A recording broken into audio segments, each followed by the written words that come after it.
have been getting the judiciary. And yet when we arrest people, we take them to those institutions. How do you expect a judge to analyze a case and give a good judgment without knowing what it involves, the benefits are still community benefits? And even the judicial benefits could also be looked into. The last point, and I want to appeal to Kazu and others, we need to engage population superintendent.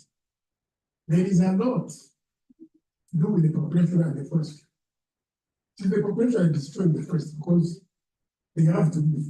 They don't have to live so that they can coexist. How do we bring them so that our advocates in the process of implementing it? Very much. It's a mouthful of something. Over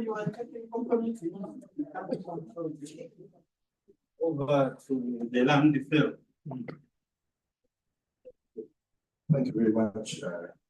Most of things I wanted to say, I want to highlight by you. But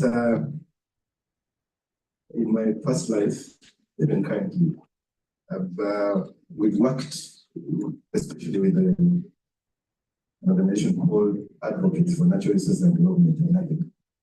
The fact is known to most of us. Yeah.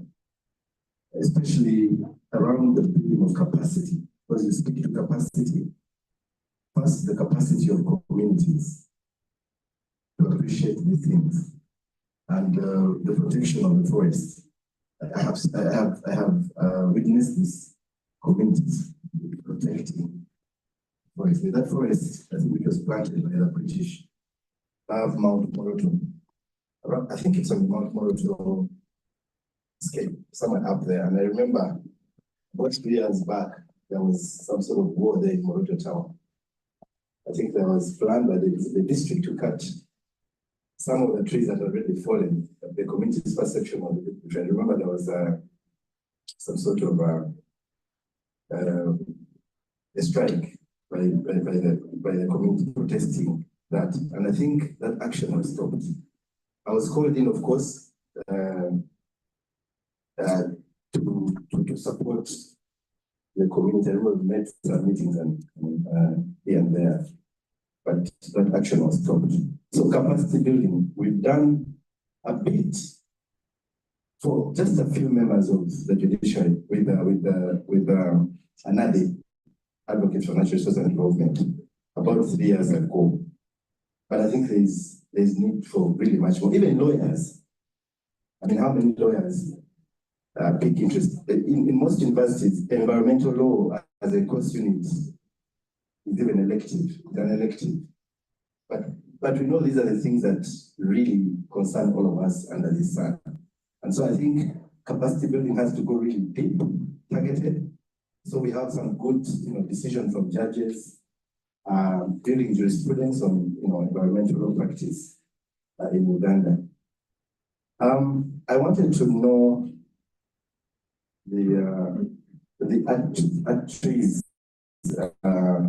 process. I just wanted to learn, just appreciate who are the members, the membership before Uganda joins to this. And this standard, have we done some backstopping to check, okay, which standard have we been applying before? So why are we moving now to this one? Is it better than the other one? What are the loopholes? Is it better to join this one or better to improve the other one? Or it's also not our thing, because if it's not your thing, you might have little space to influence changes. So those are what I have for now. Thank you. Okay, can you complete here? Thank you, Chair. Thank you, Nelson, for that presentation. I agree. A lot of the observations that made also have been mentioned. I think Bob will give us a presentation on art trees. They're used for making art or something in international standards. And then I think it's always important to give us the status of forestry in Uganda. Why do we do these interventions? what is the threat. Should always be good to give in the background where are we standing. Are we being, are we deteriorating, why do we need this? And then also on defining forests, I partially agree also, because I think especially this community and individual forests, somebody plants the trees by the side of a hill or mountain, and once it is a forest, past the next week it is charcoal, and the place is clear. So is that a forest or it was somebody getting? So redefining it is very important in the context of the class. Thank you.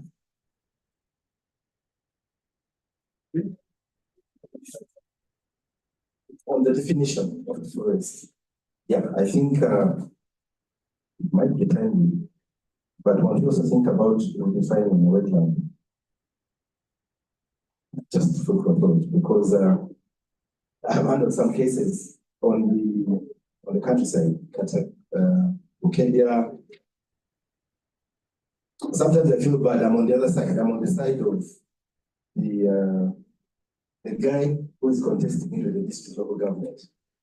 And sometimes we had a win because courts will now take in evidence and these things. So I think these things might have come to many more, not just the forest. Look at the landscape in Uganda right now. Or from the time we're sitting for the red bus up to now, there's so much that is taking place. So we may not only think about the forest, but a lot more other elements.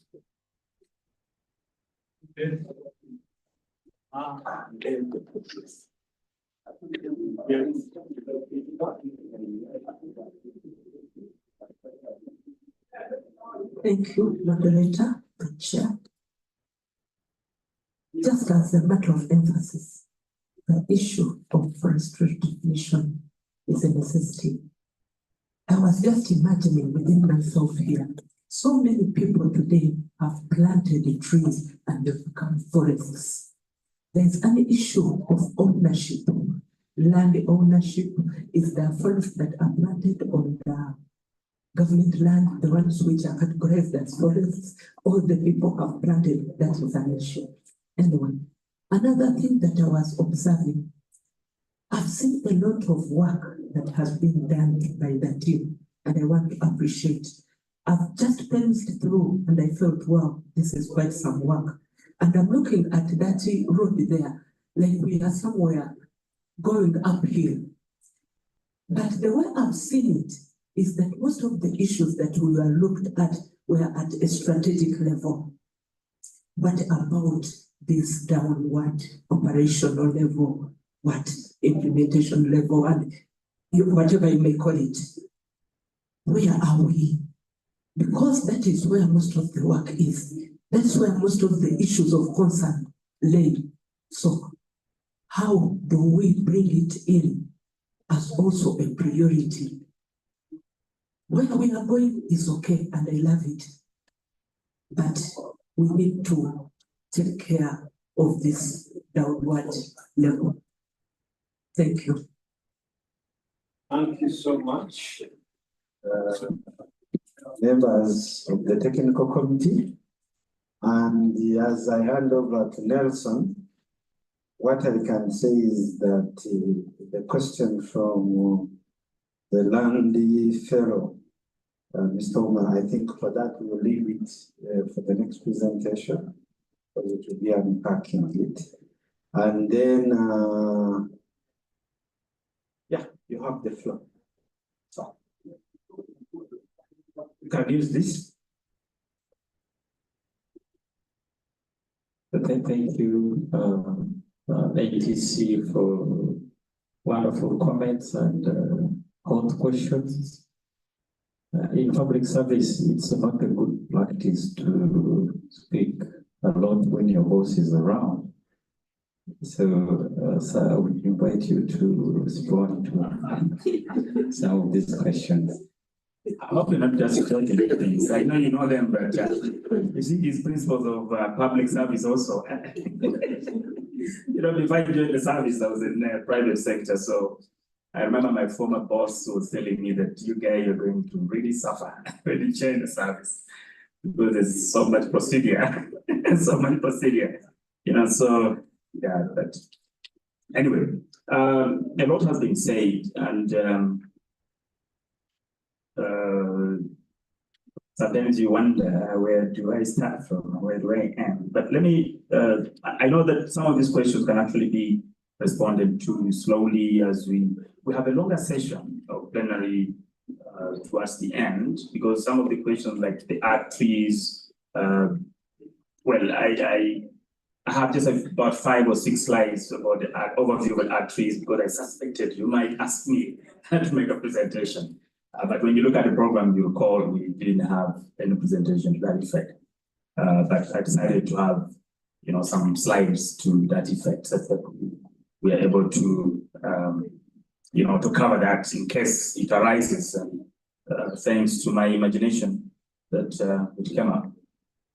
And then, of course, I'll tell you a bit more about the UN-RED support. But let me start off this conversation with, maybe first to thank you so much. I think this is a real technical committee, I must say. I was just telling you that I used to read all your reports when I was at the RED Plus Secretariat, all the minutes of the National Technical Committee, because I was among the we have what we call the Red Plus Academy. You might have heard about it. The first one in Africa, I went to represent Uganda. I was in that academy. So I became so much interested in understanding how are we, implementing the readiness phase for RED. So I kept tracking and following all these things. And I must say that you guys did a very great job at that time. Yes, we defined the forest. I'll start with that because I see that many colleagues, many committee members were saying, I think it's the time for us to define a forest. At the time of preparing our FREL, you see, when you're preparing the baseline, then you need to know what you're preparing it for. So that is a forest reference emission level, or forest reference level, depending on how it has been presented in text, wherever you find it. You need to know what are you basing on. So we decided to define a forest at that time, about 2018, 2019. And actually it is approved by the steering committees. So you don't just define based on your own technical understanding. And I know that my colleague Sylvia Mugumi at that time and my former boss Margaret must have brought this to attention at the National Technical Committee before it went for approval to the steering committee. They must have, I know it went through the MRV task force, but everything that came through the task forces ended up with the National Technical Committees and then ended up with the steering committee. But we defined the forest as, of course, a predominant environmental landscape with the predominant trees as the predominant observation, but with 30% canopy. Means that, canopy is, how those branches and the leaves cover a place. So if you see over and above, and you see 30% canopy cover of what we are calling trees with 4-meter height and in 1 hectare area. That is how we defined a forest. In other words, the technology we had at that time, the Landsat and the like, would go that far to define a forest. So you leave out what we call the individual trees, like the forested trees and things like that in the definition. And so as a RED Plus, because we led that process to define a forest, because RED Plus requirement to do a FREL requires you to understand what you're dealing with. So we held, I don't want to say held because we are part of the country. So we led the definition of a forest in Uganda. And that's how we defined it. But it's related to the UN definition of a forest to some extent. So that is the standard, more or less, definition of what a forest is by the UN. But because of country circumstances and because of technological advancements right now, some of you in the space of GIS and remote sensing will appreciate that technology has advanced over the years. We now have satellite imagery with a very high resolution of even up to about 2 meter by 2 meter, 3 meter by 3 meter. In other words, you can actually see an individual tree.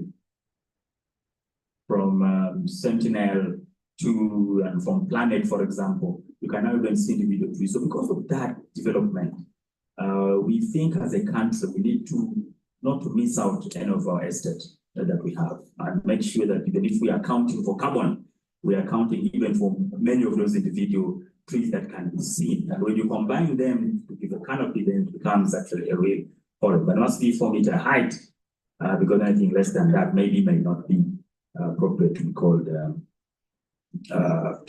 tree in a forest. So that's why we're thinking. But this is a conversation that is just being started. We need your input. We need your technical input. The team, the task forces will also be looking at this, but we'll end up with the National Technical Committee and then the Steering Committee, which also acts as the National Climate Change Advisory Committee, which actually sits in the Climate Change Department, but was expanded to include the interests of REDD+ at the time.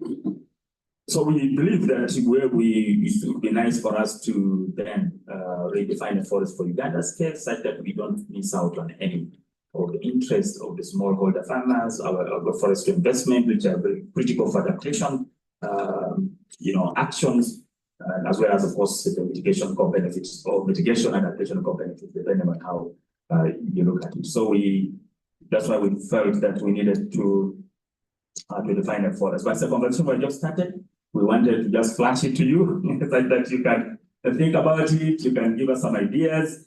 This committee also includes Mackay University. Professor Justin Damalwa, who was leading on the MRV team at that time as well. So I'm sure you recall her very well as part of this National Technical Committee. So all those colleagues, when you bring all these brains together, you should be able to tell us something as a REDD+ Secretariat to move on with. Let me just let you know that REDD+ implementation across the world is about consensus building. Because REDD+ is more than just forest. That's why we have somebody from Ministry of Health here. That's why we have, legal person. That's why I have somebody from Ministry of Energy. We have somebody from Tourism and Wildlife. We have somebody from local government. REDD+ goes way beyond just the forest. And that's why we have such a wonderful composition of the technical committee, I must say. And so we're always looking forward to hear more from you. And we normally take your ideas. And I'm sure when you look at our strategic options, you'll agree with what I'm talking about. Local governments are well taken care of in REDD+ implementation through the implementation of the REDD+ strategy or action plan, because mainly, of course, but even when we're looking at the other side, because REDD+ is interesting, we prepared a strategy or action plan, which when you deliver on it, you'll produce, all the other multiple benefits that are accruing from REDD+ implementation, because we have climate smart agriculture, we have so all the livelihoods issues will be taken care of, but the adaptation, mitigation, ambitions will also be met with implementation of the REDD+ strategy. But in addition to all that, we can have another interesting benefit of carbon sequestration, and make a contribution to reduction of our temperatures from around 1.5 and not beyond 2 degrees Celsius, as you know very well, as a requirement from the Paris Agreement. So we'll make a contribution to that. So,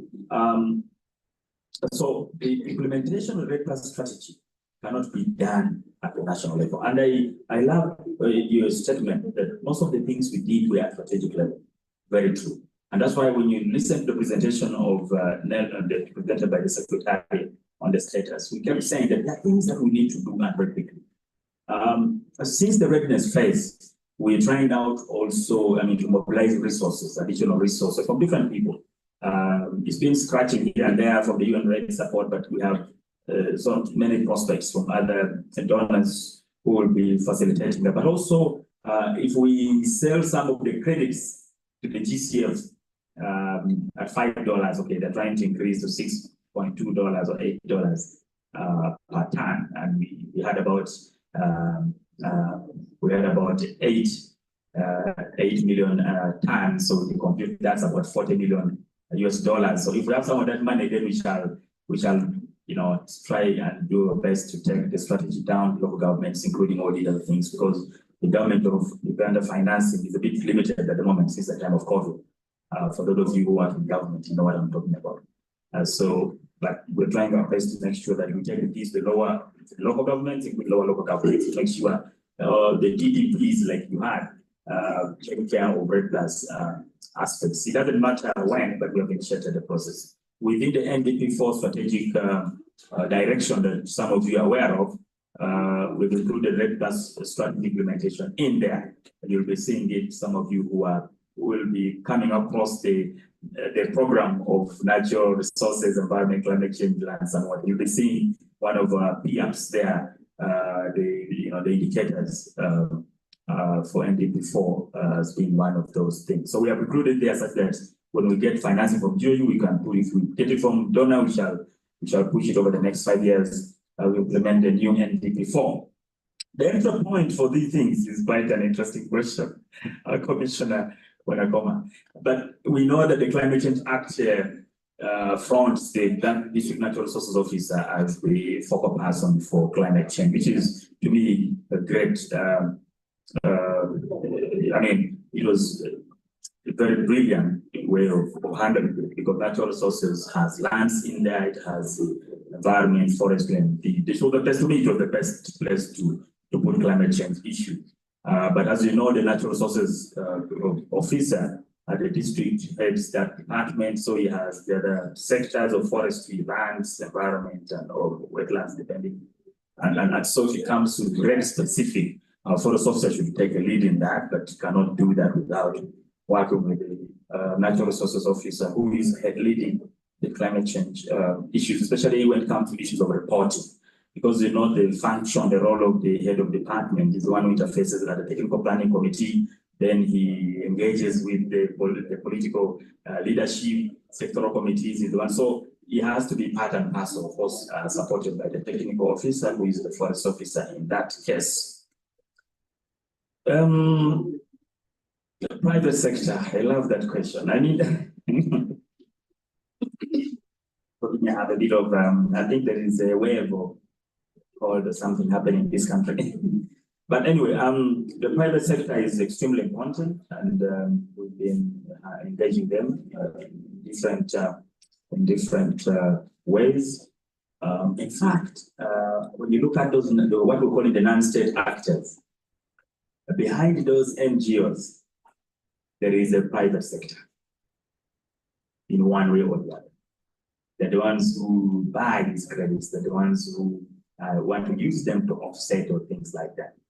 And especially after the COP26 in Glasgow, some of you who've been following, when there was the net zero requirements and obligations for even countries, to reduce on their emissions by 2030, of course, it should always be extended.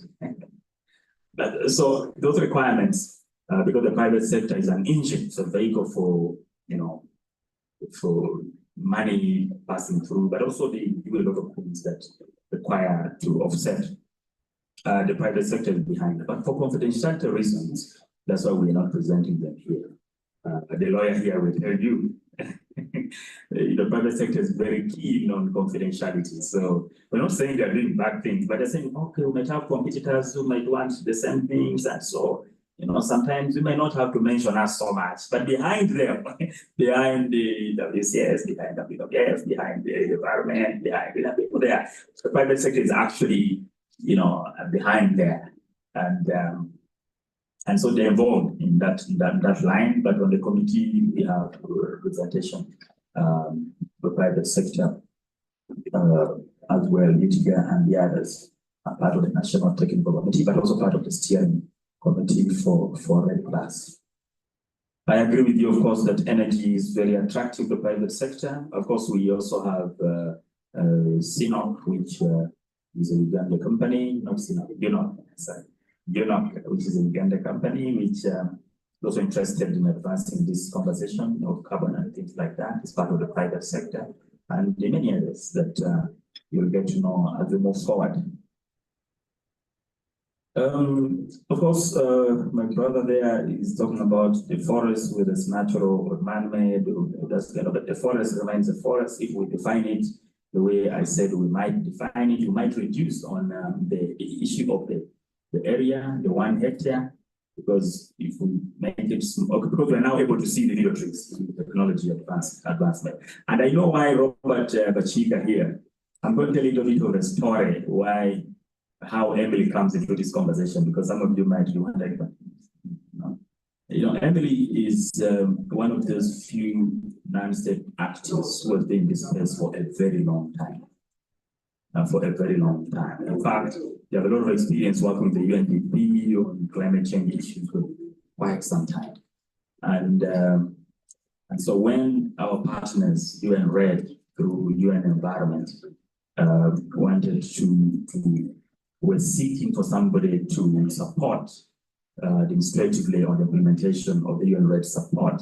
Of course, I wanted to bring this up when I present the UN RED program, but I wanted to bring it up for the purpose of also telling you why Robert Bachiga here is saying we need to define a forest and we not need to define a forest. But so they've been in this space for a very long time. So they know the global conversations, the decisions by UNFCCC and by other bodies, IPCC, the methodological bodies for climate change and things like that.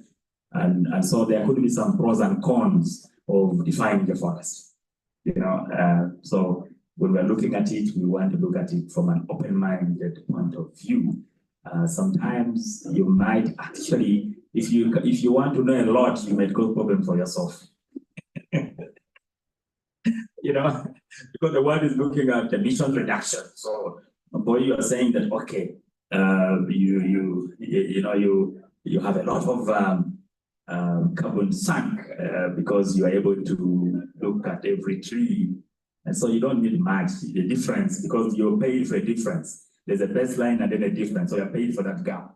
What have you delivered in terms of, in terms of an improvement, in terms of a performance? So if you know a lot, then you might have a very smaller gap than a bigger.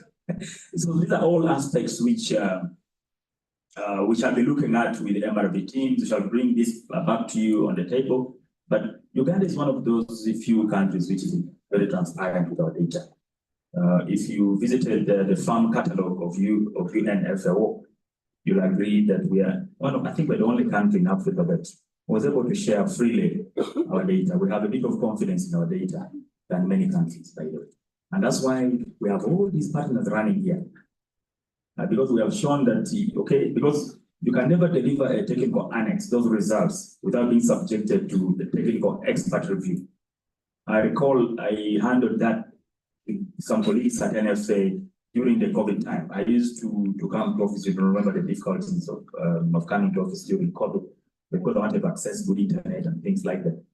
So I used to come to office, to respond to questions, which were so many technical questions, and back and forth from April up to about August of 2020, before they would approve our results and upload them on the UNFCCC website. So it's a very rigorous process. So and so we have a bit of confidence in our data, and but we shall agree as the NTC, as the task forces, and and colleagues who have been in this space, Robert and his team is also supporting NDC implementation. So he is quite concerned about some of these discussions, but the good thing is with us, we're moving together. So in case of any technical requirement, you'll be able to support us.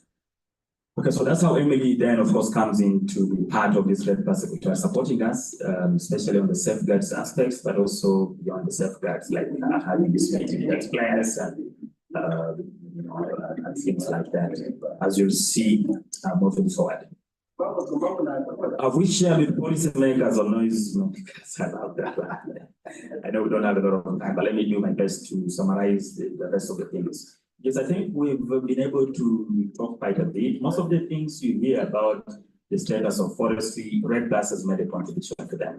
Right now we are at very interesting, sometimes I'm a bit not comfortable mentioning, but we have fallen back to 12.4% based on our FRA, that is Forest Resource Assessment, latest submission to FAO and to the world.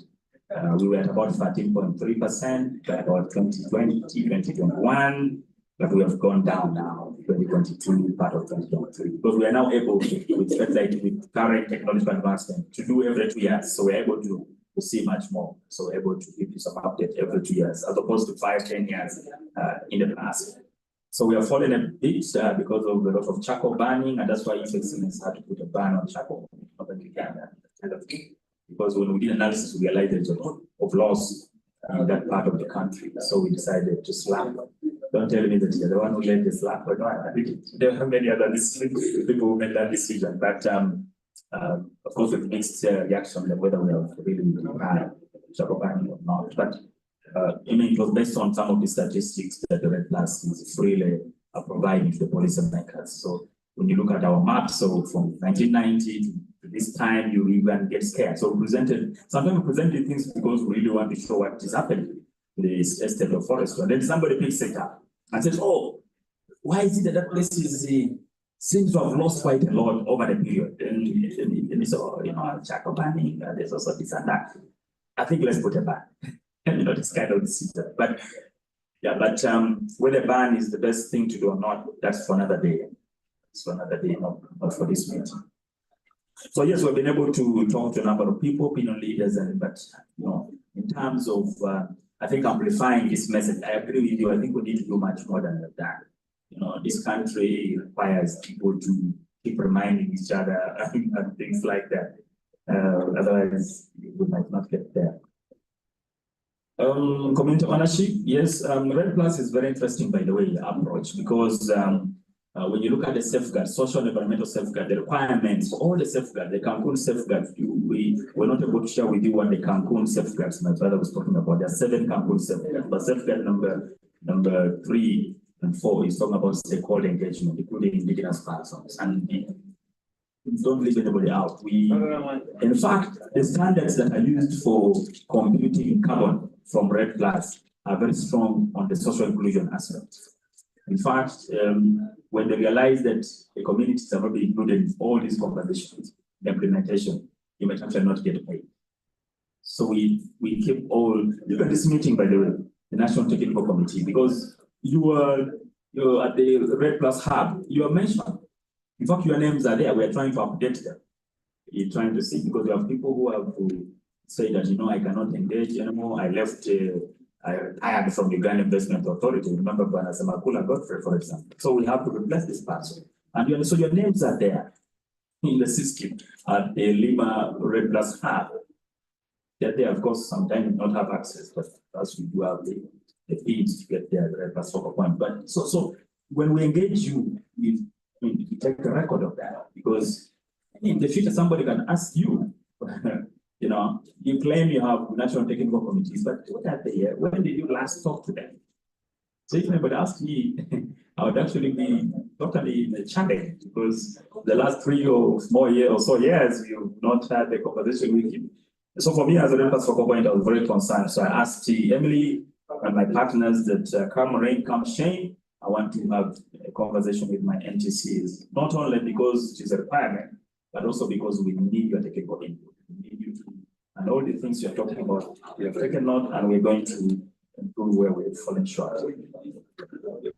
Yeah, of course, there are participatory structures in place that we were part of as NTC. You recall, I think 4 participatory structures were developed, led by IUCN, led, I think, one is part of the country, WCS.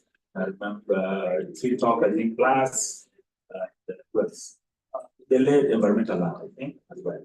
They led preparation one for participatory structures, platforms where people can be engaged. So there, those platforms are there, and the strategy for consultation is also there. Consultation plan for class is also available. Yeah, of course, we know that there's quite a lot of work to be done to speak to the judiciary and other people who matter, because it is important, especially when you're looking at legality issues. I know I don't have a lot of time. The issue of capacity building is very important for everybody across the board. And with the UN Rights Support, we shall continue doing the capacity for different aspects of Red Plus and beyond, as you'll see when we get to that presentation as well. The ACTRIs will tell you about the eligibility. It's a standard anyway. The ACTRIs is a standard. ACT is a secretariat, actually, for the Red Plus transaction.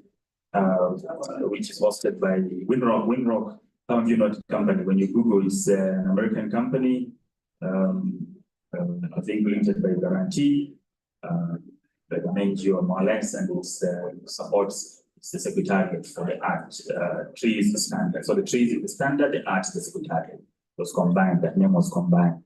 I mean, it came up at a time when Red Plus did quite a lot because they came with money. They said, okay, we have some money as leaves, but we're going to use the art tree standards. So, and the requirements for safeguard, requirements for carbon accounting, for all that. But we are saying that we are not pushing away all the other standards. There are many standards. My sister Pauline is here. She's from EcoTrust and she's using Land Vivo because Land Vivo as an interest in smallholder farmers, the methodology is relevant for those smallholder farmers, has its advantages and things like that. So the other standards are still good enough, but things keep changing. This is, other new things come, but we are not going to dictate of use this standard or don't use that standard. If government wants to use the art trees, let it be. But the other non-state actors can continue using because everybody has a reason why they are using whatever standard because of some requirements and methodological issues and things like that. I think let me end there for now. And I want to thank you. But we can still have the conversation. There's quite a lot that we can talk about.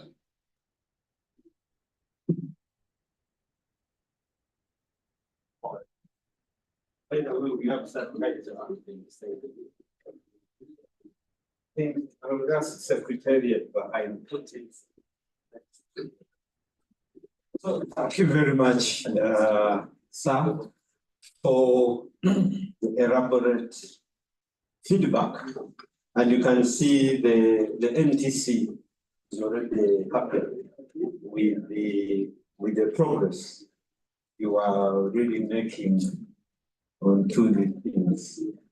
One, I want to substantiate when he tells you that Uganda's forestry data is used. So nowadays we don't speak things out of context to gamble. If you have read the Ghana updated forest reference emission level, when they submitted it to UNFCCC, like he told you, they undergo a technical assessment. After the technical assessment, their draft figure was 1.5 million tons of carbon dioxide per year as their emission basis. After the assessment, it was pushed to 15 million. Can you imagine from 1.5 to 15 million? You see, when you submit a lower baseline, that means you will be aiming at a bigger margin of performance. So for Uganda, much as okay, our context was on deforestation, it was around 2.8. When you underwent a forest reference emission, a technical assessment, they only had the data around 20,000. So that shows you how accurate Uganda was compared to Ghana, which was added almost 14.5 million tons. Now, what does that bring into our context?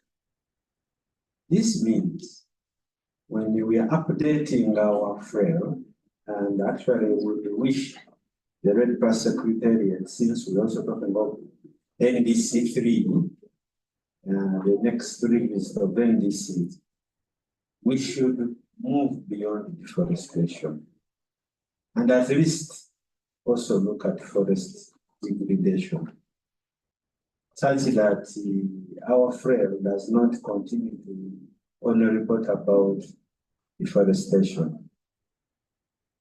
Now, why the definition of forests? I think Mr. Kazungu, Pauline, and some of you have been in these multilateral talks. There was a proposal by Brazil, forests in what? In exhaustion. This proposal is one proposal the UN fought tooth and nail. When I say UN, I mean the big bodies, not all of us. But to some of us, the poor countries, this is a proposal which was good. In Uganda, we are divided, I recall, when we are talking of forests in exhaustion. But imagine a place like Namambe. Namambe is a forest, isn't it? Except if someone has written our permanent forest estate.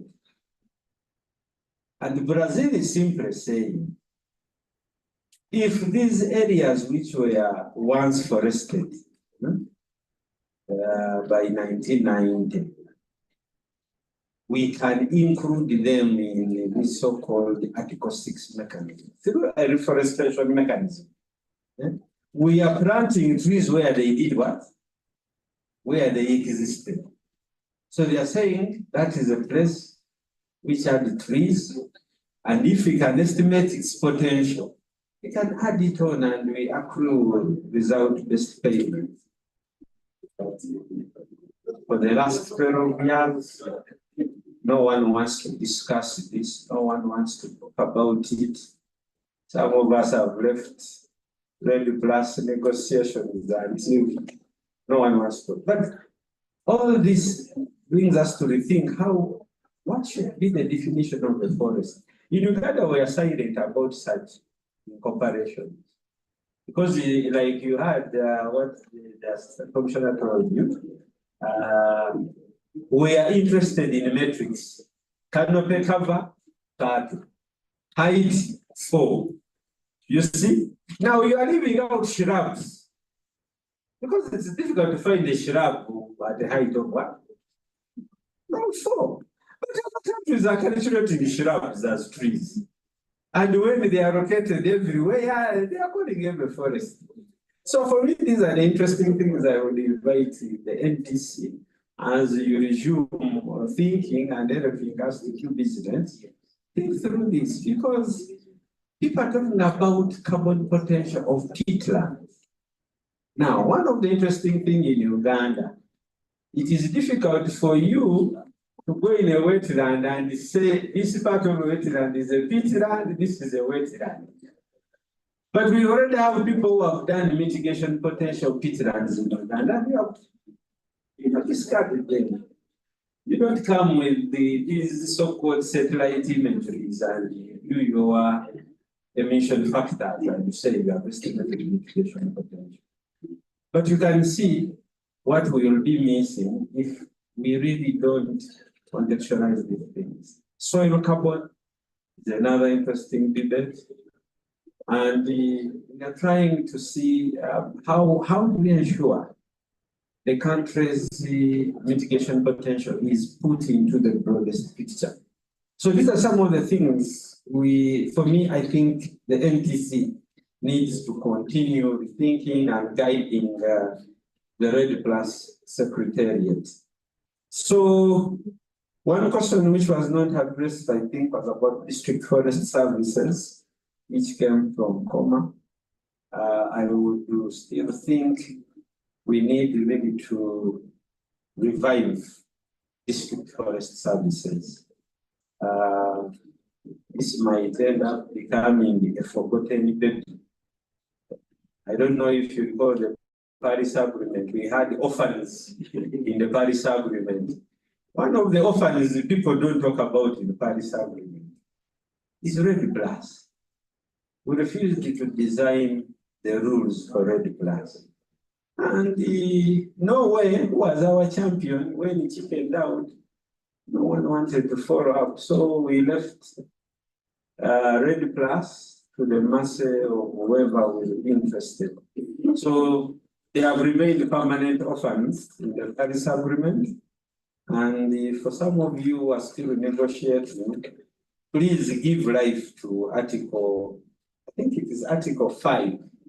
That is the article before Article 6, the market mechanism. And I have always tried, Pauline is only interested in the actual flows of result-based payment. But also we are saying if the architecture,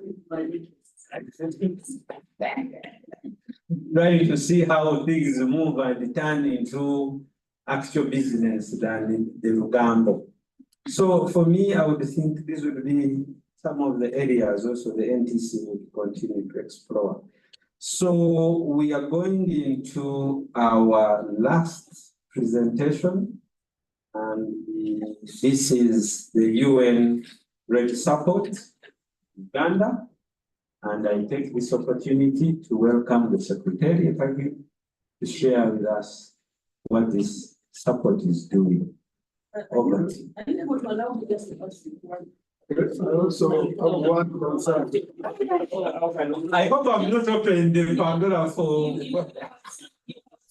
You have almost opened one, but I think that the rationale behind starting with the activities that we started with was not because we weren't going to include the rest, but we had to start somewhere.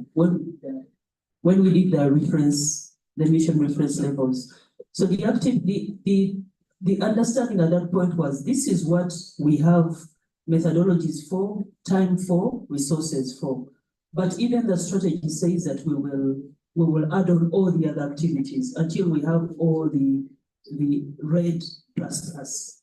So it isn't like we didn't have visibility for all those things. I think I just wanted to clarify that. That's great.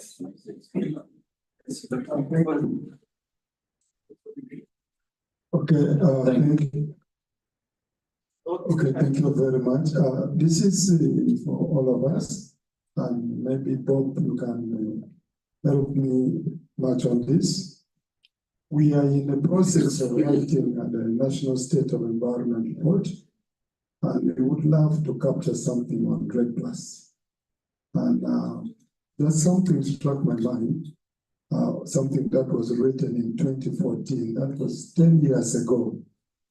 And it was written on REDD+, and it is that modest progress has been made on REDD+.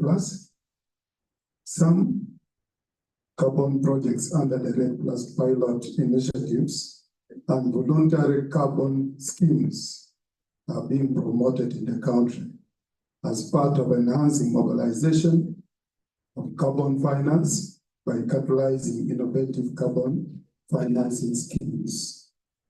10 years down the road, I am to report today. Thank you.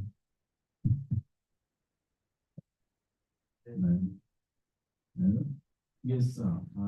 Secretary, thank you so much for organizing this. My name is Hilary Abella, Director and Authority. Sincere apologies for coming in late. Mine is just simple, following up on the forest definition. I think we need to intentionally come out and mention what we gained by defining and what we lost when we didn't define it the right way. We just seem to be massaging the decision to redefine. Just tell us that if we redefine, this is the benefit. And I think it's clear we need to go that way. There was a basis, and just because something has not been defined as forest does not mean it's not included. So that's why even the class exists. So I think that when we do these recommendations, we need first and foremost to base it on the science, but also to be mindful of the considerations and also to know, but like he has said, what are the advantages, what are the implications? What is in, what is out, and what is out? Does it have other options? And then we make the best decision based on that. And then maybe also, to what extent are you going to deviate from the standard known definitions? And if you are to deviate anyway, what will be the magnitude of our punishment vis-a-vis that of the international definition?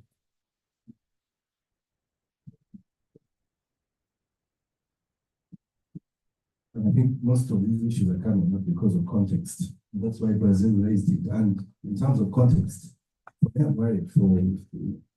our context, Uganda, may handle cases, go to the field. Land versus what we're talking about. The land ownership, the land pressures in Uganda versus, our main project, the Red Plus. And maybe some of these issues go down to many definition. Apologies, sir, for opening up. I know this is not distracted, but maybe to throw some highlights on What a challenge. You see, I don't like personal ideas when you're leading a Red Plus program in the country. But as I said, there are pros and cons. But if I'm to make a decision today, I think I go for the definition so that I can be able to take care of our smaller holders within this definition, the agroforestry, the landscapes, the agroforestry and things like that. If it was a personal decision.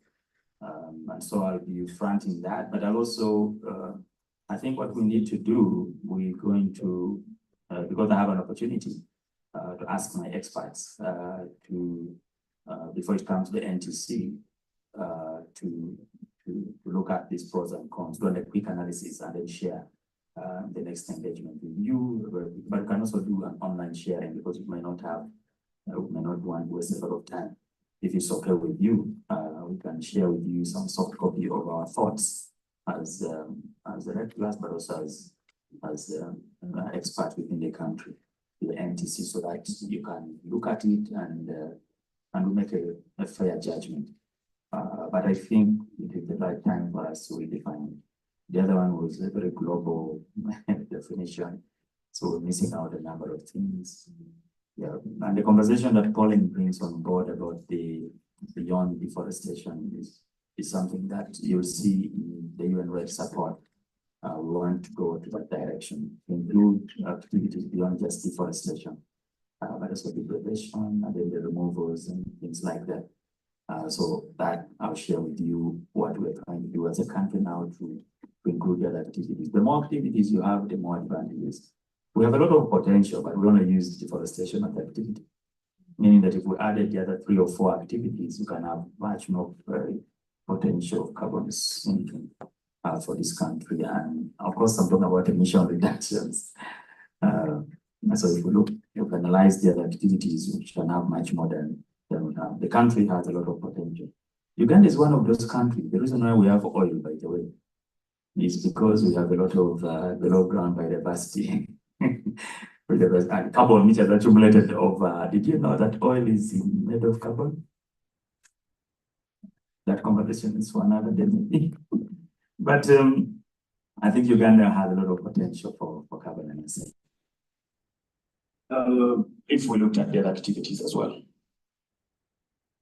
I think that is okay for now. If there was the other issue of context and land pressures versus Red Plus, yes, the issue of tenure is quite critical. There's a whole topic when you even Google to see tenure and Red Plus, because the tenure is extremely important for Red Plus implementation in the country. So when you look at that, you will be amazed.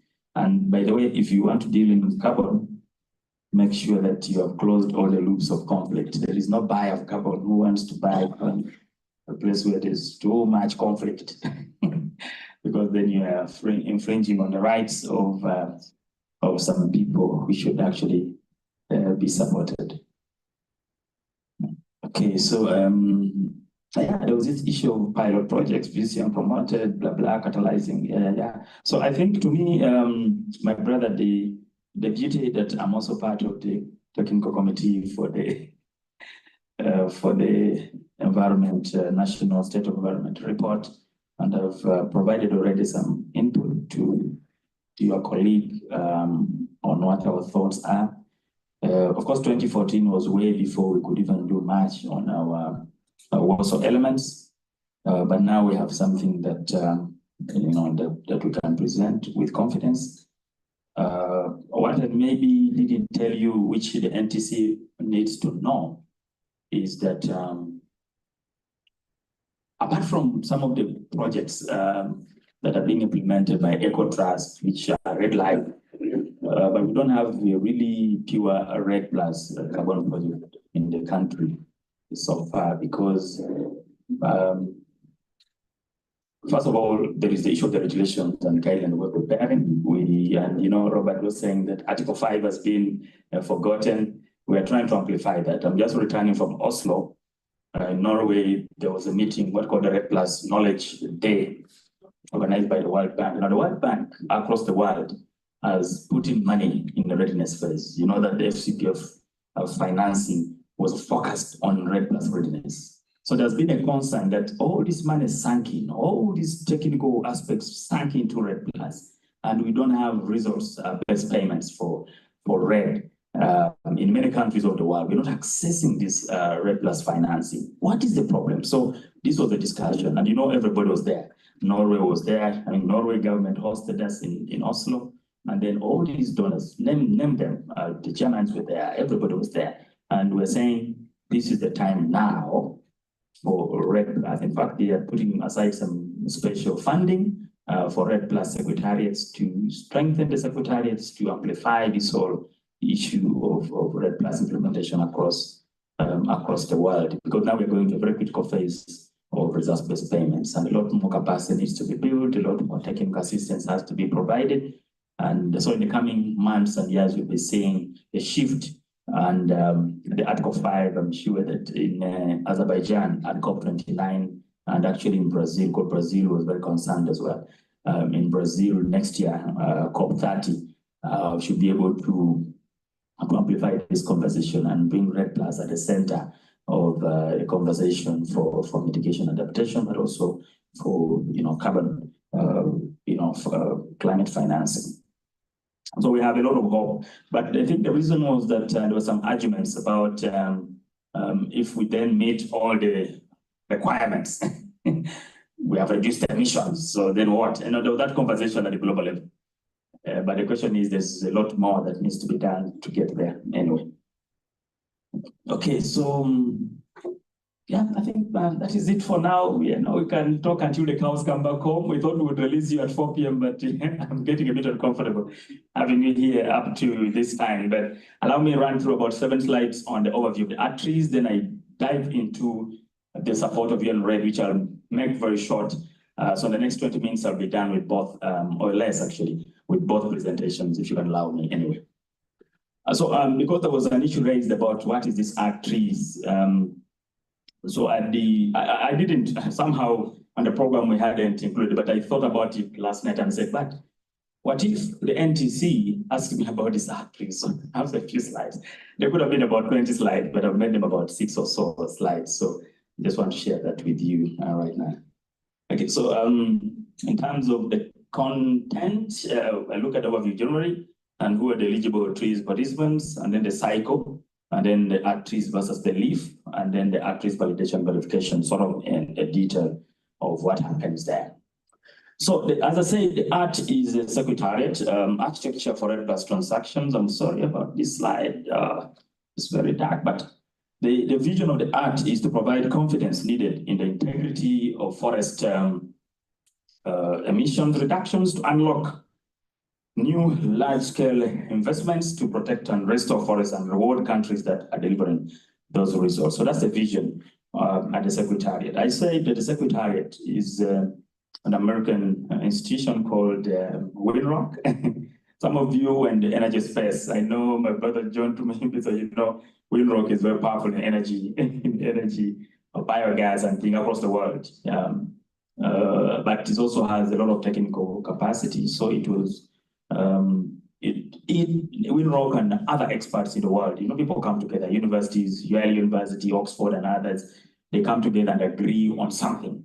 So they created this standard, and the Winrock is the secretariat for the ART, but it has a vision, as I can repeat, to provide confidence needed, because you see, there are a lot of carbon trade, but the confidence in those results is not, has been, mixed, because some people think the results people are submitting are not real. they are overestimating the baselines. Just like Robert was saying, if you want to get more money, then you claim that you have a lower baseline. So that when you perform however little, then you get a big difference. So you say that I have a lower emissions in the country. So when I perform a little bit, then I can get much more money. So this is what happens. So the confidence is an issue, integrity. And colleagues, we shall be building capacity of NTCs. That's what because there's this conversation of integrity of the carbon credits, both in terms of environmental and social integrity. Is a big topic. It's a whole 2 days of a conversation. And I was saying that if you don't mind, we can go for a retreat for 2 days in Kalanga or something and have this conversation, because you being the NTC, you're going to be supporting us as a REDD+ Secretariat. And we know that some of these evolving, emerging conversations you need to, and also I've been asking my donors. I mean, if I have a national technical committee, is it possible to find some resources for them to participate in the COPs? Because you see, when you go for this conference of parties as a national technical committee member, then you get to, some of these conversations are happening in those places. So if we are to present names to our donors, you start with the NTCs because they do the quality checks. Most of the MRV people actually visit, these are people in the kitchen. So they always have an opportunity with WDNGs, but now for the NTCs, they're a little bit higher level people. And if the institutions don't facilitate them to go for a COP, then I think the REDD+ should be able to find a way. Even if we take 2 every year or 3, there's no problem. But it's one of the things, because these conversations of the art are actually there. But in terms of the overview, the art is the architecture for REDD+ Action. It's a global voluntary carbon program architecture. I mean, it was designed, so it's an architecture to register, verify, and issue high quality REDD+ emission. High quality because even credits are supposed to have to be of good quality. They should not be produced with infringing on the rights of people. They should have taken into consideration the participation of indigenous persons, for example, and local communities to that extent that is seen as a real consultation. They should have, they should not be delivered with damage to the environment, for example. So some of the environmental integrity aspects come in there. If there is biodiversity conservation related to a credit, it raises in its integrity, so it becomes a high credit, and we're saying, and high integrity and high quality REDD+ emission reduction credits to countries and jurisdictions. So it is actually voluntary, global voluntary cover. So you can join, you may not join. Then in terms of the trees, the REDD+ Environmental Excellence Standard is a precise technical safeguard, verification and registration requirements for national and jurisdictional crediting of emission reductions from reduced deforestation and degradation. So it is focused on REDD+, and that's why REDD+ countries do a bit excited to have. I know that the VERA standard also has a jurisdictional REDD+ standard as part of its consortium of standards or group of standards. But when this one came, it appeared to be having some elements that might propel us into accessing a resource because of some of the questions on integrity which have been asked by those who want to buy carbon credits over the years. Okay, and so the trees now is actually the standard itself, but it has some technical aspects in there that are needed. It has the issues of verification and registration of the credits, so that those requirements for that are required with this standard that is called a trees standard. So quickly, who are the eligible trees participants? So the participant must be a national government or subnational government with national approval. Subnational, in this case, could be the water management zone. Of course, in other countries like Congo, we have provinces which are governments of their own. So in Uganda, you have a delineation like of a water management zone, for example. But Dr. Peter Bubu, how we are struggling to make the water management zones legal entities such that they can deliver, since they have catchment management zone, water management zone, catchment management plants within those zones and things like that. But so for Uganda, you may find that if you say subnational, what are you exactly talking about? So as we can qualify more as a government than subnational. And of course, the second version added a pathway for indigenous groups. And of course, now the version we have is very strong on the inclusion of indigenous persons within these conversations. In other words, there must be evidence that these indigenous people have been involved in all these processes in order for you to qualify, for credits to be transacted using the trees as standard. But also the registration of subnational accounting areas must be those that meet the treaty eligibility requirements. And this is only for until December 31st to 2030. In other words, for subnational engagements, it's only going to be functional up to end of 2030. After that, the trees standard will be employed only for national governance. But I think the issue here is that they want to tap more. I mean, you deal with a country, there's so many things about leakage.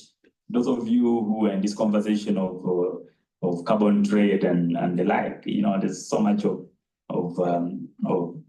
challenge with this leakage if you're dealing with a smaller area. But as a country, somehow they are, discounted for in one way or the other. Another eligibility requirement is that the boundaries of subnational accounting area can only be up to one or I'm used to a touch screen, so now I'm struggling. I imagine this is touch, yet it isn't. But the subnational accounting area must only be one level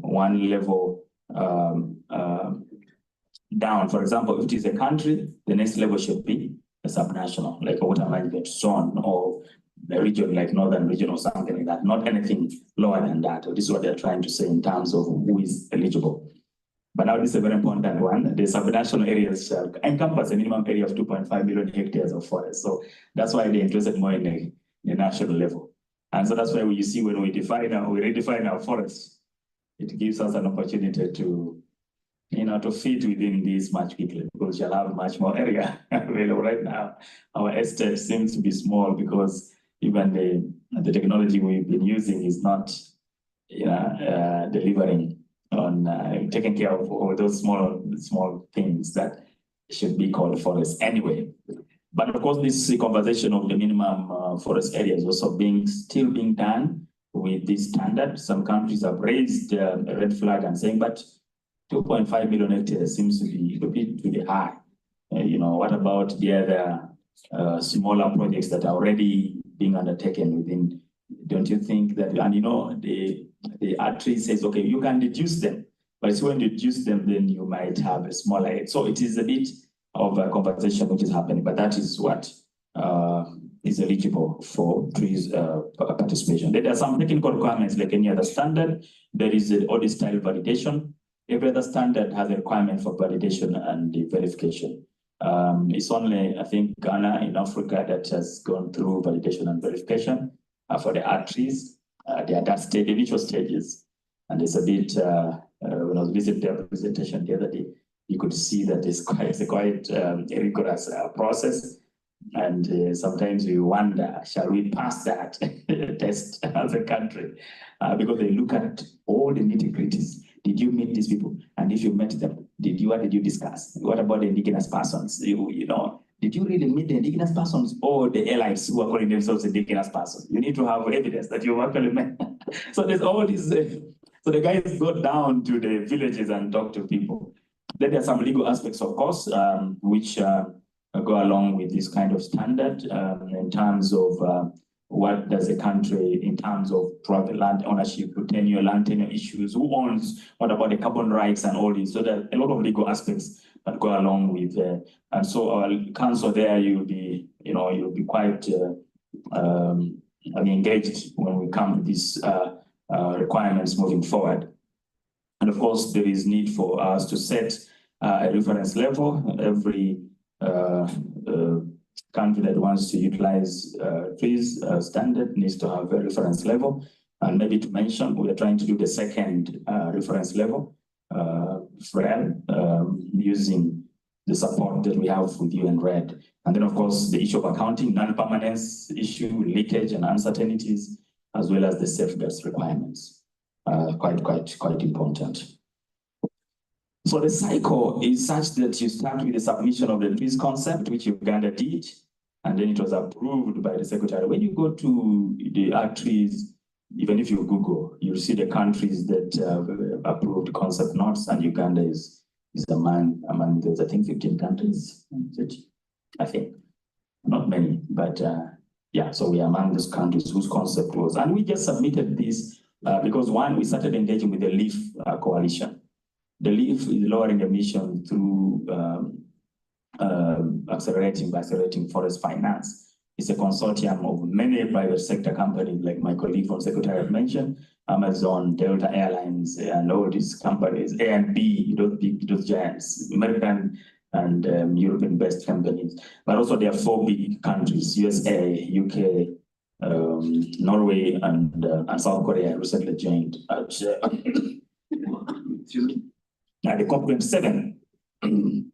So those countries have put together about $2 billion to engage with the tropical countries to be able to, to sell, to transact with them using the trees, the art trees or the trees standard. So that is where there's a connection. So when we joined the LEAF coalition and wrote a proposal in 2021, we needed to align ourselves with the art tree standard, just in case. But maybe to also mention as a disclaimer that even if we don't sign off with the LEAF coalition, the art tree standard can be utilized for other selling of credits to other people like Corsair and other interested parties. So even if we don't go the direction of the LEAF, because up now we've been sent a lot of intent, and we could maybe disagree at YAPA. And this is where the National Technical Committees are quite important, because when we start these negotiations, there are things we have to bring to your attention. I know that the government will select some negotiators. I don't know who those are going to be, but negotiators on behalf of the government. But we have the NTCs, so they've been with us. They've been, some of you are part of the negotiators who go to COPs and things like that. So I understand this all the thing. But anyway, so we approved the concept. So now we are preparing. We're on stage 4 and 5. We are not yet there. We are trying to prepare trees registration document and the trees monitoring report.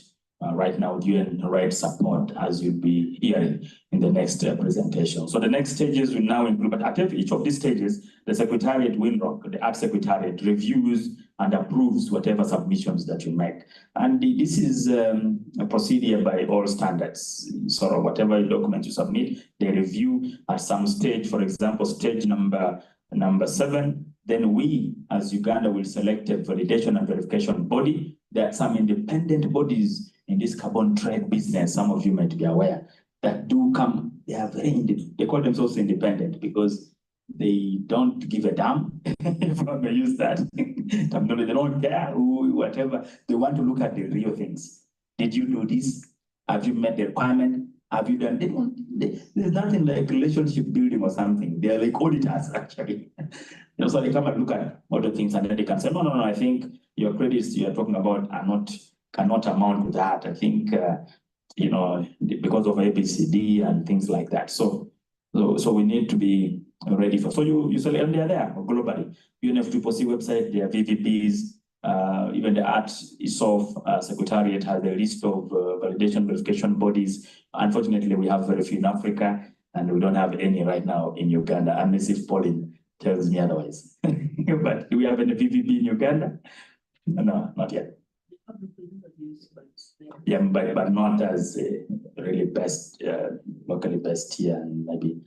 Yeah, I agree. I think they must have started having some representation here because of the different. The new climate change, the guidelines say that for all VVPs must be registered. I must have a local presence. Yes, I know.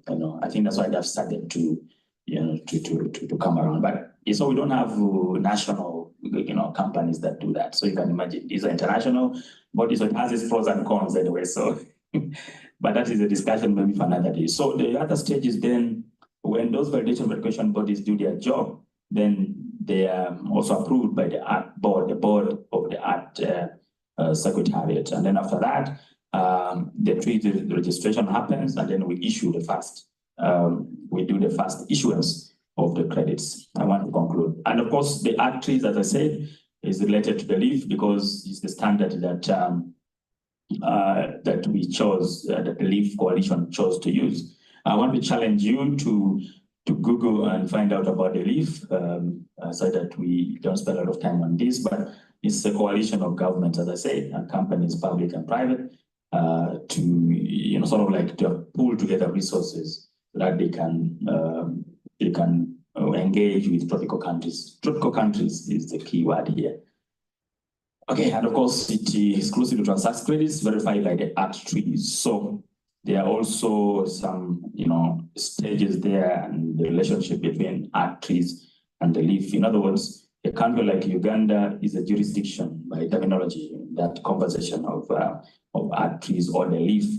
And so the jurisdictions will reduce deforestation through national or subnational scale forest protection programs. And then emission reductions or ERs are verified and issued by ART, the Secretariat, but using the trees standard. And then transactions of art credits from jurisdictions purchased or paid for via intermediary after due diligence and internal approvals. In other words, the Leaf Coalition requires that you get a financial intermediary, what they call the FI. And there are not many. Most of them are GCF and GEF accredited entities. WWF can be IUCN, UN bodies, the FAO, UNDP, UNEP, and the like. Those are financial intermediaries which can support a country in managing the administration of these resources that are going to be paid to the jurisdiction. And the emission reduction will then transact at a minimum price of, now this is very important, $10 per emission reduction via that intermediary as much as applicable. So you can imagine the floor price for the Leaf Coalition is $10, meaning that even if the price of carbon goes down to $5, for them they will pay you what? $10. But what if it goes up to $20? Because it's a market. So what happens? So there's and that was within the negotiation of the upper. So when we reach that stage, then we can now squeeze them and they squeeze us and we agree. Those who have been part of this kind of negotiations, you know what I'm talking about. And then of course the funds are channeled to the jurisdictions according to the fund management best practice that could have been laid between the jurisdiction, Uganda in this case, and the financial intermediary. And then of course with that, then payments to the jurisdictions are done on the enable additional forest protection and increased climate ambition. So depending on the use of the proceeds you have agreed within the discussion negotiations and also within the proposal that we submitted, then you can use those resources for certain things. But of course, I just make a suggestion of forest protection here and increased climate ambition. This is related to the NDCs. It is better, I think it is the best way to use these resources, but whether that is practical for some of these parts of the world or not is yet another. Then of course the validation is in stages, and I want to challenge you to read this because I might not have the opportunity because of time limitation. But maybe very quickly, validation and verification is done by a third party, and then whatever is issued, it is registered within an art registry. But also if you have a national registry, you can always also have it there. But because this standard, every standard has a registry where whatever transactions are undertaken, there is, it is registered somewhere. It is uploaded somewhere, if I may use that terminology. And that registry will contain participant information, in turn that is the country, program documentation, validation verification reports, records of serialized credit issuance, they serialize these credits, and the credit cancellations, if any, transfer aspects and retirement data, the retirement of credits and transfer of credits, and the pooled buffer account. The buffer account includes, in this case, if you have to put aside a buffer in case there is a drop or a drop somewhere, then it can cover up for some of those drops. So that is what is contained in the art registry. It is akin to many of the standards for carbon trade that we have across the world. And I think I want to end there, but challenge you to visit those links there. We shall share this presentation, then you get a little bit more information on the ArcTrees standard that we have. But just in brief, that is what the ArcTrees is all about. And for now, we can arrange a specialized capacity building program for you just on the ArcTrees. You can even suggest when you want it to happen, and then we agree, because the technical people are available at the Secretariat of RED to be able to take you through this. Yeah, because we really want to agree with you somehow, and then we do take you through this. Thank you very much. Thank you very much. I lowered my speed a bit because I realized this thing is new. But now for the UN RED support, I'm going to go a little bit faster, if you can allow me. I know, moderator, I'm taking up your space, but can you allow me to continue with the next presentation?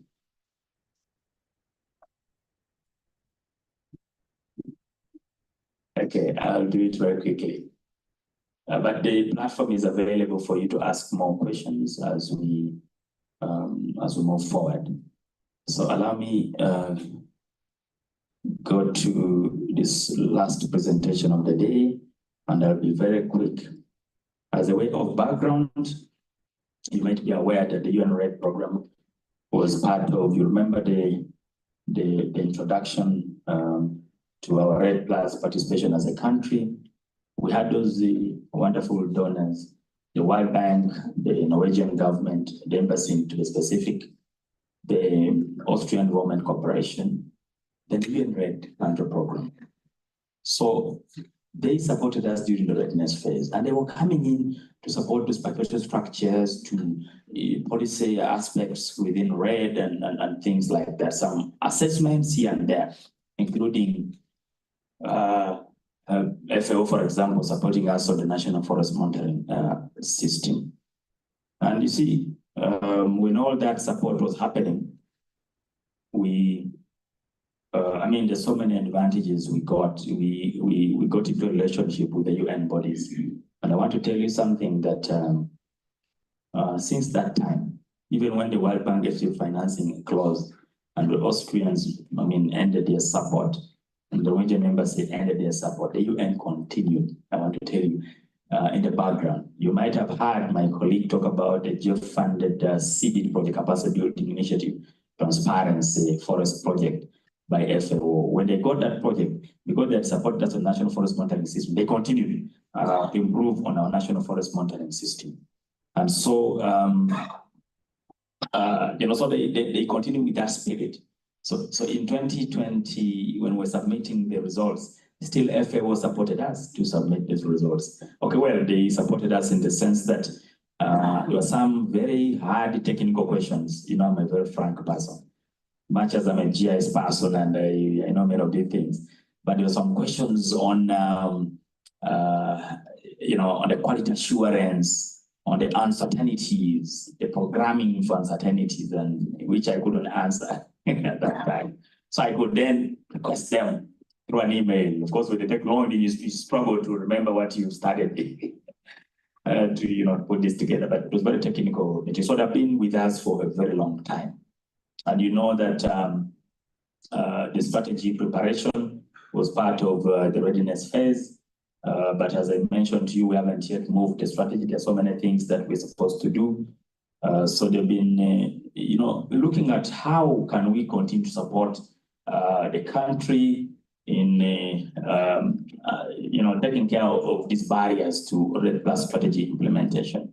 Barriers that look at both the lack of financial and technical options available to match RED Plus ambition.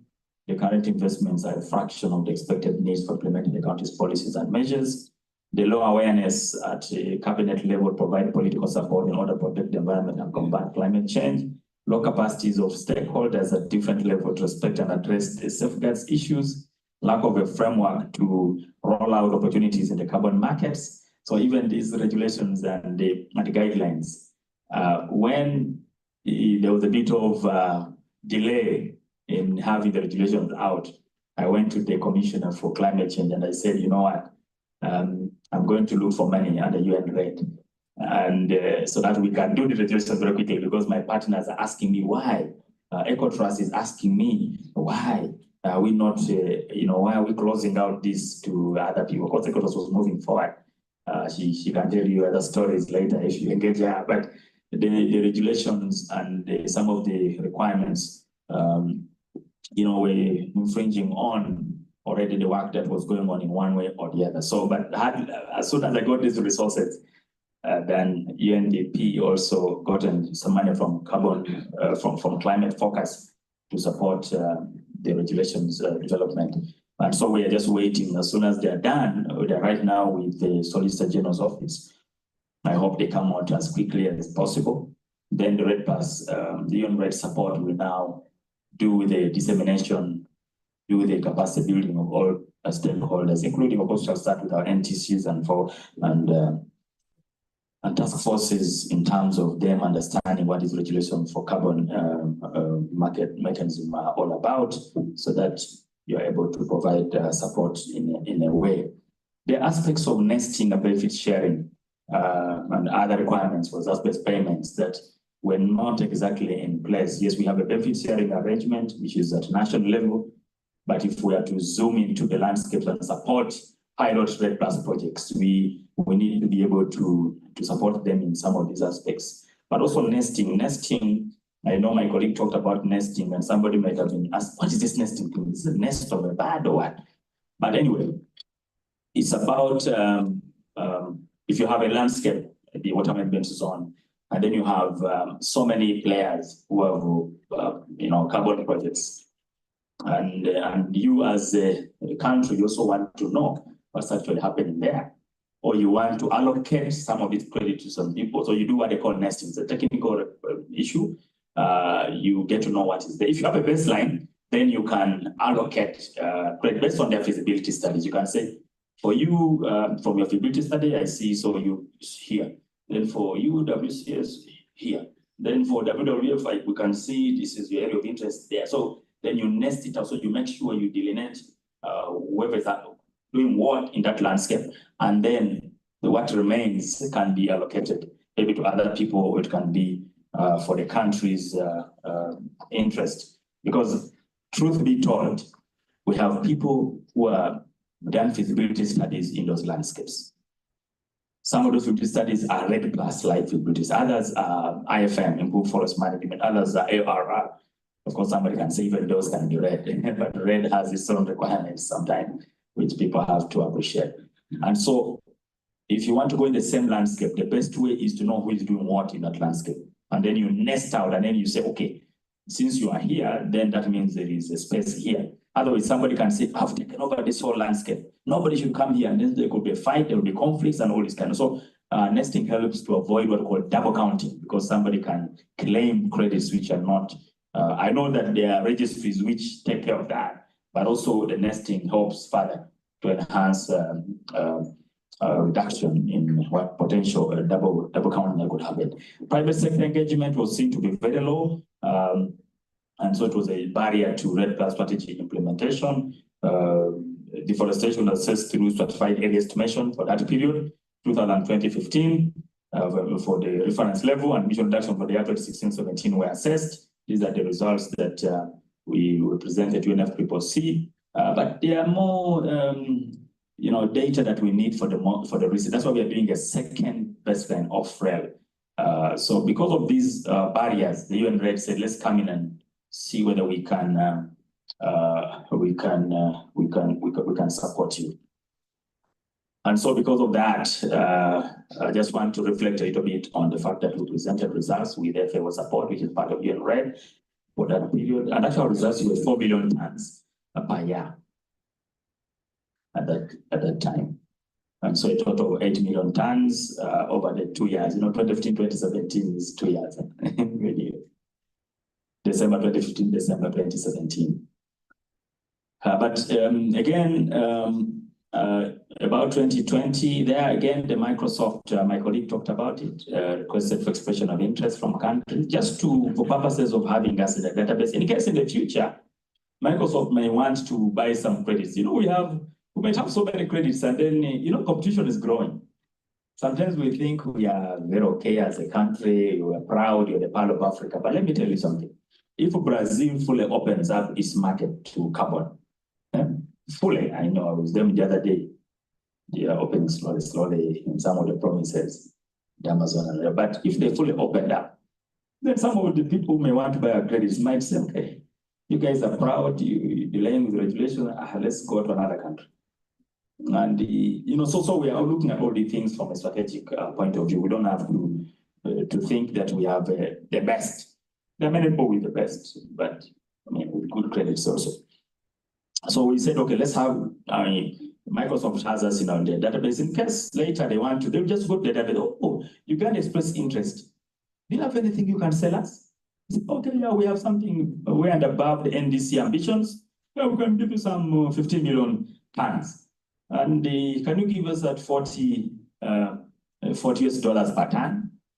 And then now we get some quick money, for example. So we just preparing ourselves. So REDD+ was thinking a little bit ahead by expressing interest. So we are within the database of Microsoft. Anytime they wish, they may come to us. Then, of course, the LEAF, we engaged to submit a proposal in August 2021. We've never signed a letter of intent. Somebody may ask me why. Let me be very frank with you. There was a legality aspect with the letter of intent. My Solicitor General, Attorney General, of course, through the Solicitor General's office, asked us to use the Uganda laws within these discussions, right? And then the LEAF coalition said, but you see, the companies are global, they are UK. We already agreed that we use what? We use the New York code, so we didn't agree. But you see, this was my baby, so I'm under a lot of pressure to make sure that to explain to the Attorney General's office, to explain to the PS every other week, I have all these questions. So a letter of intent is not very much legally binding. So we are saying for purposes of engaging, because these governments of Norway and whatever, they have also their diplomatic interests in the country, we may sign a letter of intent, but we shall be very strict on the agreement, on the YAPA, because that's the one that has a lot of details. So these are some of the things that at one point we're going to bring to the NTC for purposes of reflection. Reflection. Of course, they have some confidentiality issues, but we shall find a way of bringing them to you without exposing our naivety on that aspect. So we also prepared the roadmap for REDD+ reserve payments. We prepared the first summary of information safeguards. Now, safeguards are reported as a summary of information report. So we produced one outside the SIS system, looking at the readiness phase and whether we're compliant with the 7 Cancun safeguards. So on the archives, we have that submission. It helps the country. When people look at the UNFCCC website, which countries have ever submitted the summary information? Uganda is there. Hey, I think these guys are ready. Let's go and see whether we can. So we have really catalyzed all these engagements. We're just waiting for our regulation. Then we'll see how we can, REDD+ can come out to, to deliver some financing to the country. Of course, we did a trees assessment with UNEP support. We did a CIS webpage. We shall share these slides. You can always go to that link and you look at our safeguards information system webpage. We are still loading information on it. We also want to improve it and upgrade it and be able to have a comprehensive database within this webpage. Webpage is just for purposes of this is there, it exists, and then you can now improve it. So as one of the requirements for UNFCCC, countries do it in a phased manner. So we started with the webpage. With this current support, we want to do a comprehensive database within the safeguard information system so that we move forward. The concept note we submitted to GCF. My colleague said that I will amplify this a bit. I think it is important because we are going to come back to you as NTC, for some technical support. And also consensus building and agreement, because you're from different institutions. This issue matters more than just us at the Ministry of Water and Environment. But when we submitted a concept to GCF, at that time, the window for the first phase had been exhausted by countries in Latin America. And no country in Africa had ever gone through to accepting their concept note. So Uganda was, again, the first African country to do that. And so we have been negotiating. I've been telling my colleagues that every time you see me flying out of the country, I'm not just enjoying the space, because I also don't like flying anyway. But when we go there, we try to meet the board members of GCF who are always in these meetings and negotiate. We tell them, look, on board number 37, which is coming, or 38, the one which is coming next week, 13th to 15th of July, is board number 39. We negotiate with them, please, can you support us as a country? We have 4 countries, PNG, Laos, Uganda, and I forget the other one. There are 4 countries that submitted their concept notes when the money had been exhausted. So the board wants to make a decision to start with us, give us an opportunity to do our proposals. And you know, the moment GCF accepts your concept note, the proposal is like drinking water. So we want to be within that category cluster where they can give us money. Why? Because these are credits of 2016, 2017. They become old like human beings. You know, carbon credits become old. So they become what they call vintage credits. You might have heard of the term vintage credits. Then people start shunning, the way to shun our judges, our grandparents. You look at them and think they are useless. They can't do anything. They can't run. So they can't deliver any task. So that's how the carbon credits are, for your information. So we don't want to lose them. The longer this decision takes, they'll become more vintage, and someone will want, I shall give you $2. They are very old. Oh, we don't need them now. So we're trying to make sure that we negotiate very quickly. And I've already done that with my NDA here at the Ministry of Finance. Unfortunately, who is not traveling to the GCF board meeting. But I've talked to the other countries in Africa, South Africa, Egypt, Ghana, and Kenya. I've met them physically in those meetings I go to. I've also talked to the German embassy, has invited the Red Cross Secretariat the other day, last week actually, to ask us what we need, what they need to do for us, because they want to mobilize the donor board members to make sure that we get this money. We might get about $35 million. You know, this is the low-hanging fruit. This is money that, with the problem we have at the moment, it's money that is not easy to come by. So $35 million, if we get it from the GCF, then we can now use it for so many other things, including restoration and so many other things, which, which we shall agree together.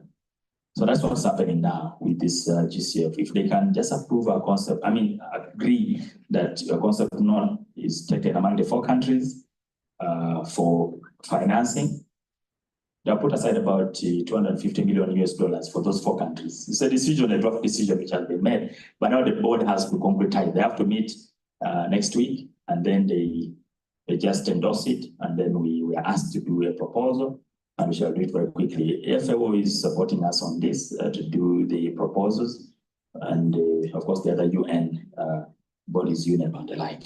So the UN RIDE program, of course, from 2023 has continued to support us. UNDP next month will, of course, this started in 2023, but UNDP came on board a little bit late, but they're going to hire for the Secretariat a technical assistant, like a TA of sorts, a consultant to support with our coordination function. Because, you know, when you look at me here, I'm also managing the division of assessment and monitoring. I'm the one who's in charge of reporting for forest in the country. And I also monitor NFA. I'm the one who holds that key to the performance contract with NFA. So I'm torn apart. So we're saying that we need to get somebody to support the coordination function, at least for 1 year, because renewable, as monies continue to flow in. And we should also prepare some pipeline projects to facilitate the contribution to the NDC.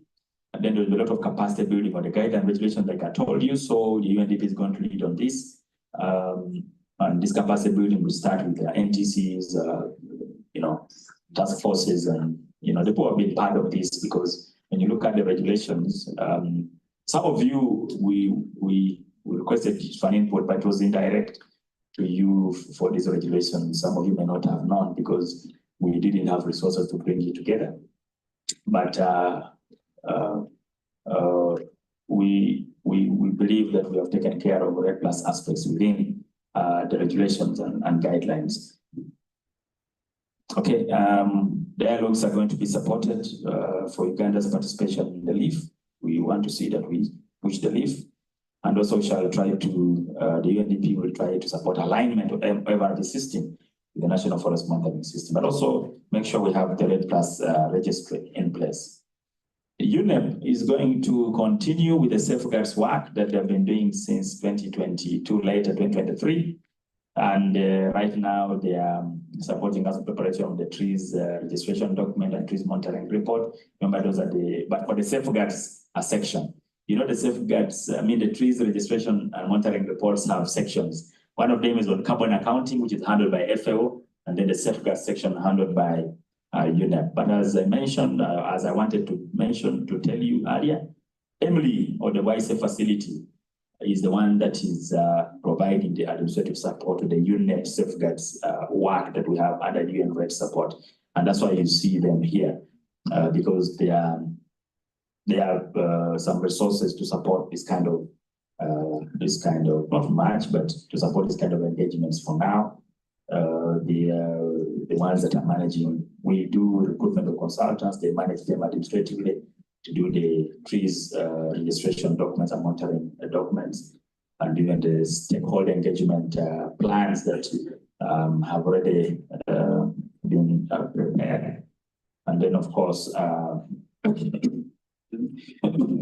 number of stakeholders have been trained already in trees, safeguards requirements, but we are continuing to train in the next round of support that we have, and the NTCs will be involved in that. The UNFAO, as I said, is improving activity data. Now, for you to do a baseline, you must have activity data.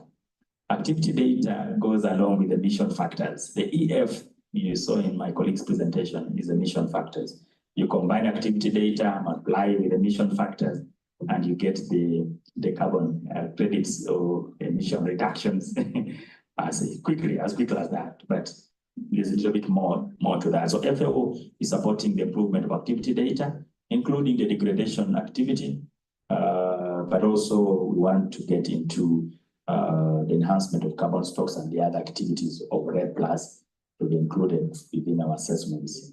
And then we are going to, of course, update the FREL and align it with the trees documentation document that we have. So they are doing that part of the bargain for the alignment with the trees documentation. And a lot of work has been done already, as you can see in that column of achievements. The terminology is here that,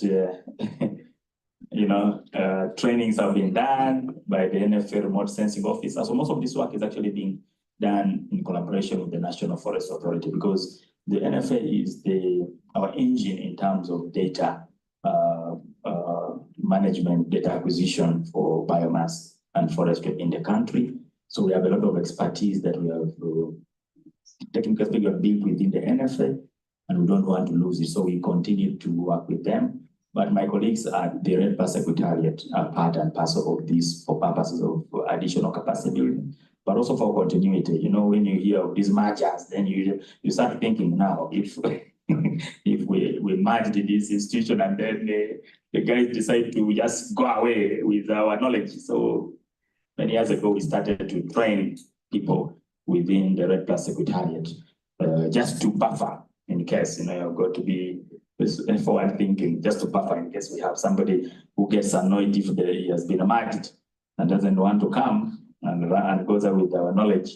We have a buffer, so we've been able to do this over the last 4 or so years, but we still appreciate the lot of capacity which is within the NFA. You can see all these other things. Operational definition of forest degradation has been done, and the field trips to validate interpretation points. When you capture points, they're what we call interpretation points within the permanent sample plotting lines. So use them for you to be able to do an interpretation of the meaning of that analysis of the data. So we're using so many engines to collect Earth, we're using Planet and others to be able to deliver on this work of improvement in activity data. But if you have improvement activity data, then you can update the baseline. So that's what we're saying. We are going to update Uganda's frame, but also the monitoring, reporting, verification gap assessment continues, which doesn't end. So we keep understanding what more do we need to do in order to report better. What more do we need to do? What is missing?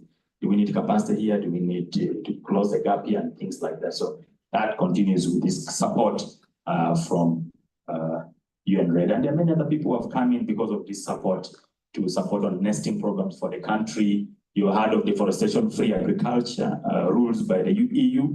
Some of you in Ministry of Agriculture, I mean, if you've heard of our coffee, cannot be sold in the European market if it was planted, it was grown in an area which is deforested. And so the Red Plus is supporting the data acquisition for that as well, working with the Uganda Coffee Development Authority and with support again from the UK government, but hinged on the UNRED support because the UK government routed the financing through FAO for that purpose, through a project called End for Forest. So you see how interconnected this support is. You get money here, but somebody gets interested in your work, then says, okay, since you're working on this, let me give you money so that you can improve that piece of work. So this is what is happening. So we have excited and catalyzed a lot of resource mobilization as a Red Plus secretariat in the country.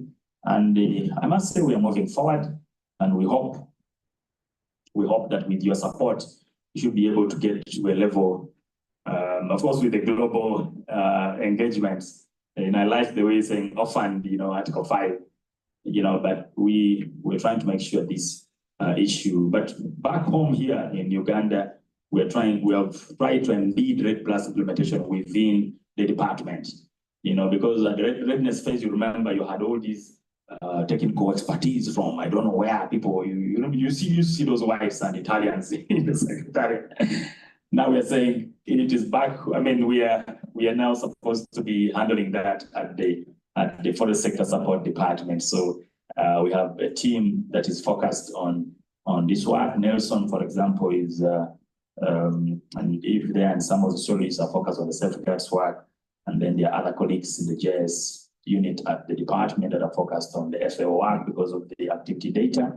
Then other colleagues are focused on the UNDP kind of work because of the stakeholder engagement aspects and these policy conversations support that the UNDP is going to do. So we have tried to embed all this within the FSSD so that everybody in the department is able to, to talk about Red Plus, even when the focal point is probably engaged in another meeting.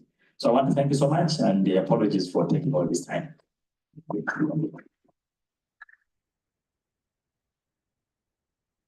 Thank you so much, the Red Plus focal point, and I think it deserves another round of applause. I won't open up questions, but I will just compliment and say I have 3 announcements. One, the date for the next session of the NTC.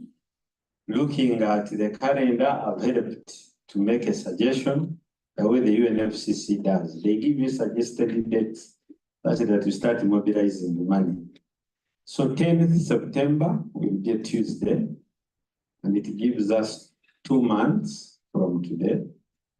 This is a suggestion for the Red Plus Secretariat. As you have alluded, that there is support to ensure that the NTC now continues to strategically guide the implementation of NTC. The Red Plus Strategy and Action Plan.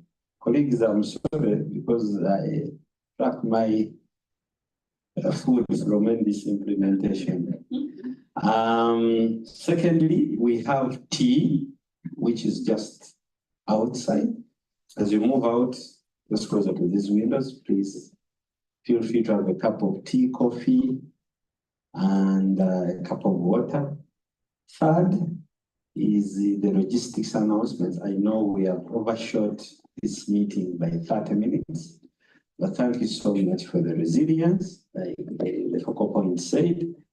And we request, please cross-check your mobile numbers as the letter communicated that you will be facilitated And we just want to make sure that one person does not delay the whole team to receive the facilitation.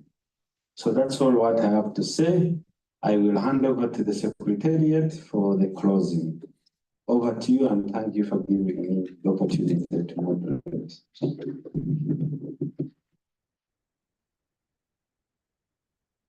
Thank you, Robert, for the incredible job well done. The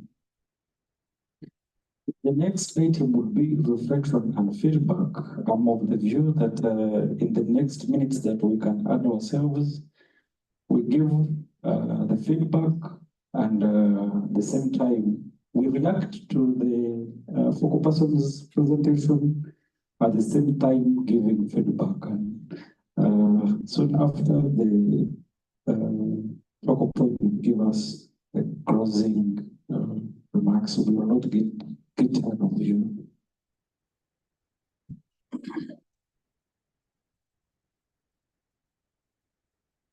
Was the microphone behind? Maybe we could move it around for a person who may have comments, feedback, or reaction to the previous presentation.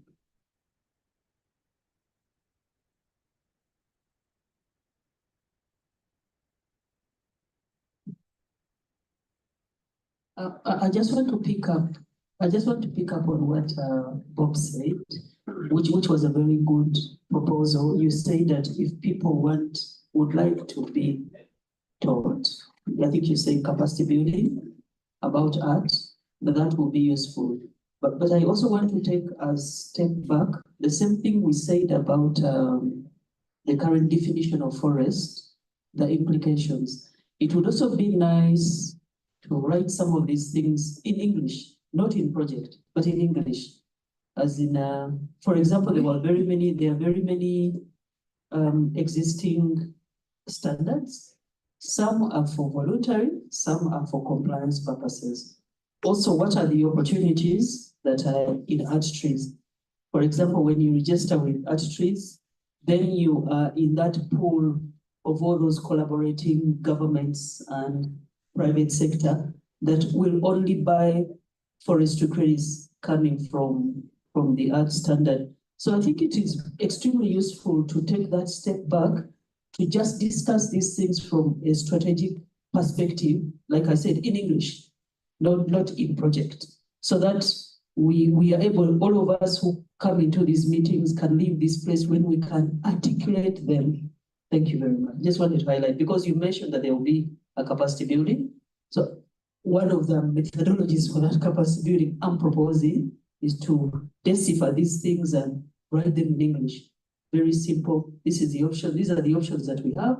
We chose this because of these opportunities. Maybe these were the trade-offs and that sort of thing. Thank you very much.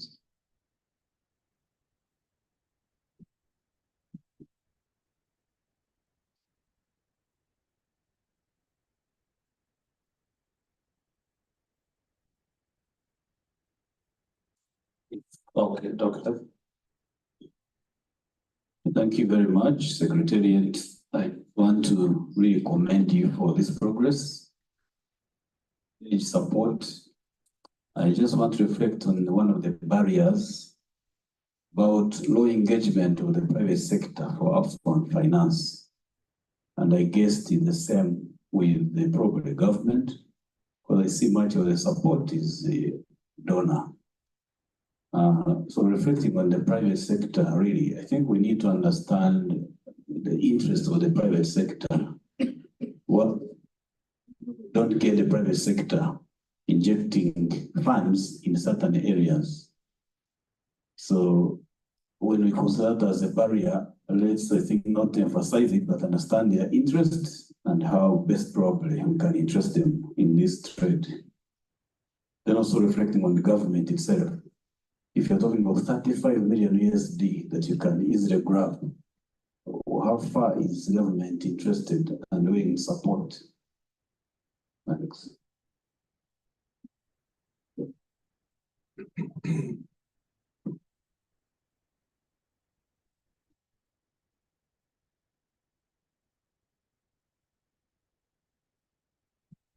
And once again, and congratulations for job well done. But don't really relax because I'm thanking you. You better keep it up. No, you thank a child and he says, okay, yeah, since I've done it well, I'll relax. I'm proposing something that can even be shared internationally. Can we start documenting best practices, one from the community? What is it what do you see as the best practice that the community is doing in this area? And then from the local leadership or traditional, whatever, and then political. Because we are just giving them the science which they know. But what are those local contributions what are those contributions that are coming locally that show commitment and support? You know, apart from what the regions are doing, what youth science are doing, how do we measure community commitment, community participation, community support, local leadership? I mean, political engagement and political support. Yet those qualitatively and quantitatively can help to show the outside that actually the country is committed, and you can be able to measure that.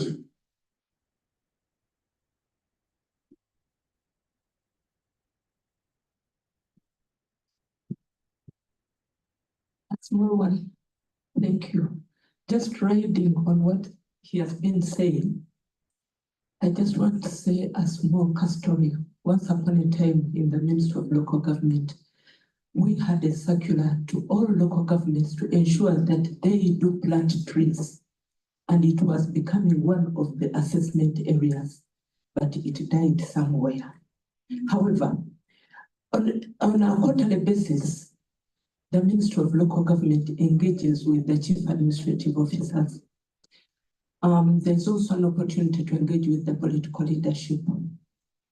I would suggest that you can get in touch with the Permanent Secretary, Minister of Local Government, engage him, and we see how we can sell some of this to the local leadership, both political and technical, because they do not understand what is rates, for instance.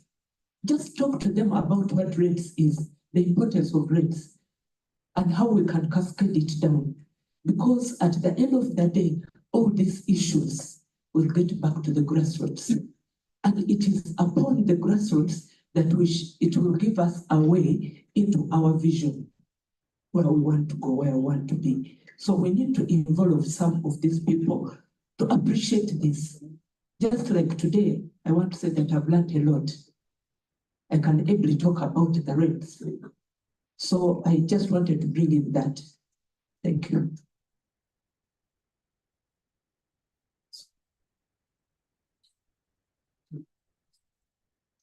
And before I forget, I want to invite you to Entebbe Golf Club and see how much we have contributed in terms of rate. Well, planted many trees. I don't know whether you call it a forest or something else. Thank you very much. I would like to add my voice to the one of my colleagues, my friends here, to appreciate the work that is being done by the Secretariat. It is an enormous task, and we really do appreciate. I would like to say that the greatest strength is always generated from within, and it is always generated locally. If you are very strong locally, then you can be very strong outside there. It is really amazing to see that the RED Plus is being supported greatly from outside the country than probably from within the country. And this is something that as a team, we need to begin to work on immediately so that we get more stronger from within than from outside. And I think the support from outside will be even bigger if we are stronger within the country. I have seen there is this beautiful writing here that the RED Plus national strategy will not be implemented as a standalone project. but as a part of the broader national planning framework and linked to the respective financing frameworks. And this is a fundamental statement. The people who wrote that statement put in a lot of thinking. The question now is, how do we remove it from the book to the different government departments? It would have been nice, just like my sister put it, to see a segment talking about REDD+ in many of the government entities' web pages. And that, for me, would send a bigger signal to not only locally here, but also to the outside community. And that will make negotiations by the Secretariat much easier than the way it is now. Because even the people you go to now, when they try to check, they will probably find more about REDD+ within the Ministry of Water and Environment. But when they go down there to the local governments and all that, it may be lacking. And that is a big negative, which waters down all the efforts which is being made. So I think going forward, let's build the structure, let's be stronger nationally, and that will support our endeavors. Thank you.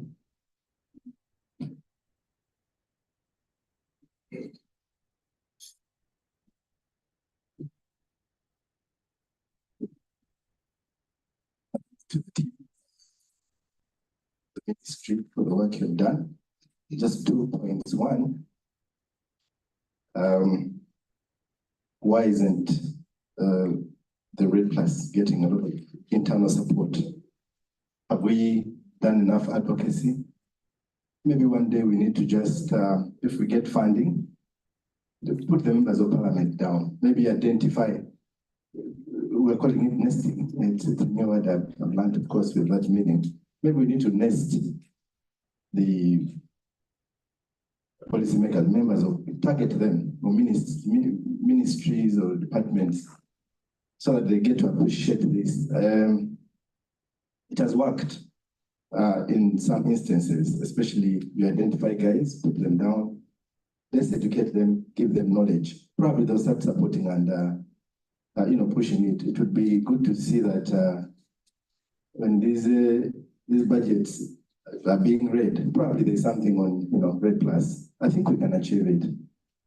And why is Uganda called the Pearl of Africa? I think it goes to the REDD+ elements, isn't it? So I think it's critical. And the other one is, do we have coordination with Ministry of Lands for REDD+? Right? You can't take away land. The tenure issues, as government mapped, do we have right now, do we have a map of the whole country for some of these resources? For example, forests or wetlands, are they all there? Some of these cases will win because the data cannot prove. So I think that with those few remarks, we could go a long way in ensuring that we have internal funding so that we go out there to tap. Otherwise, it's also very dangerous to continue relying out there because we can easily dance to their tune. Thank you.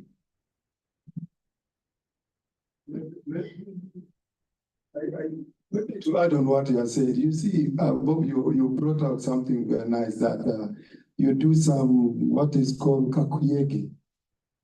Outside there, you pinch a few people that this is going to come, please support us.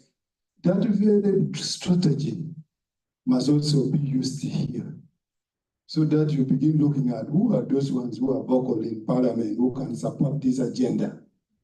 Let's begin tapping them, so that by the time they go to their parliament there to talk, we already have our agenda that they will also bring in place. And then also, you see, we are all representing different ministries, departments, and agencies.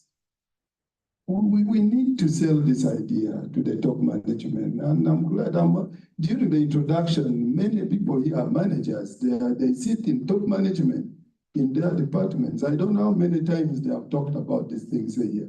Oh, we are still waiting for Bob and his people to come and talk about it.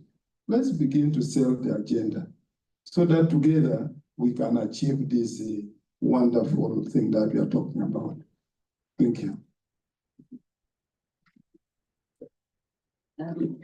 Good evening. I am Juliet Naiga Muzi. I am a journalist.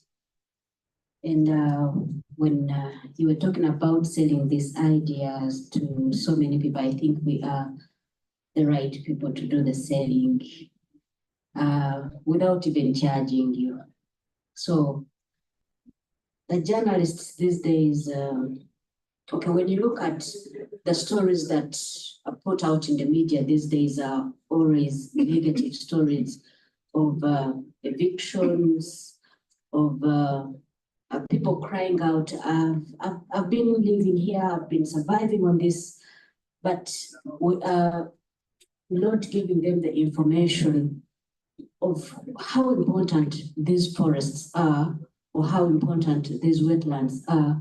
And we are now looking at the political side of it and human rights part of it, but we are forgetting that if we did the right thing, these issues will not be arising in the first place. So let's sell it from that point of first capacity building for the journalists, will enable them understand that much as you're defending the rights of the people who are working actually in the wetlands or in the forests, you're actually destroying the forests in the actual sense.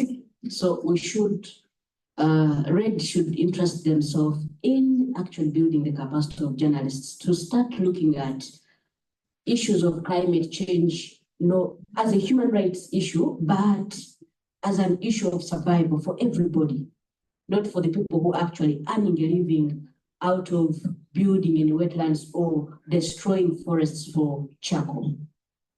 That's my submission. Thank you so much.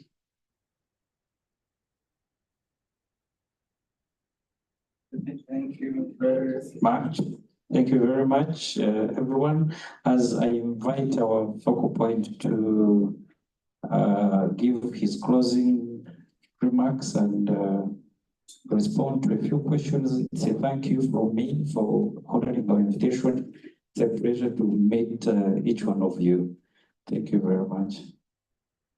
Yeah, can I say something? Yes. Thank you. I think we have a task to communicate this RED Plus. Kind of it had gone to abeyance, but we now need to resurrect it.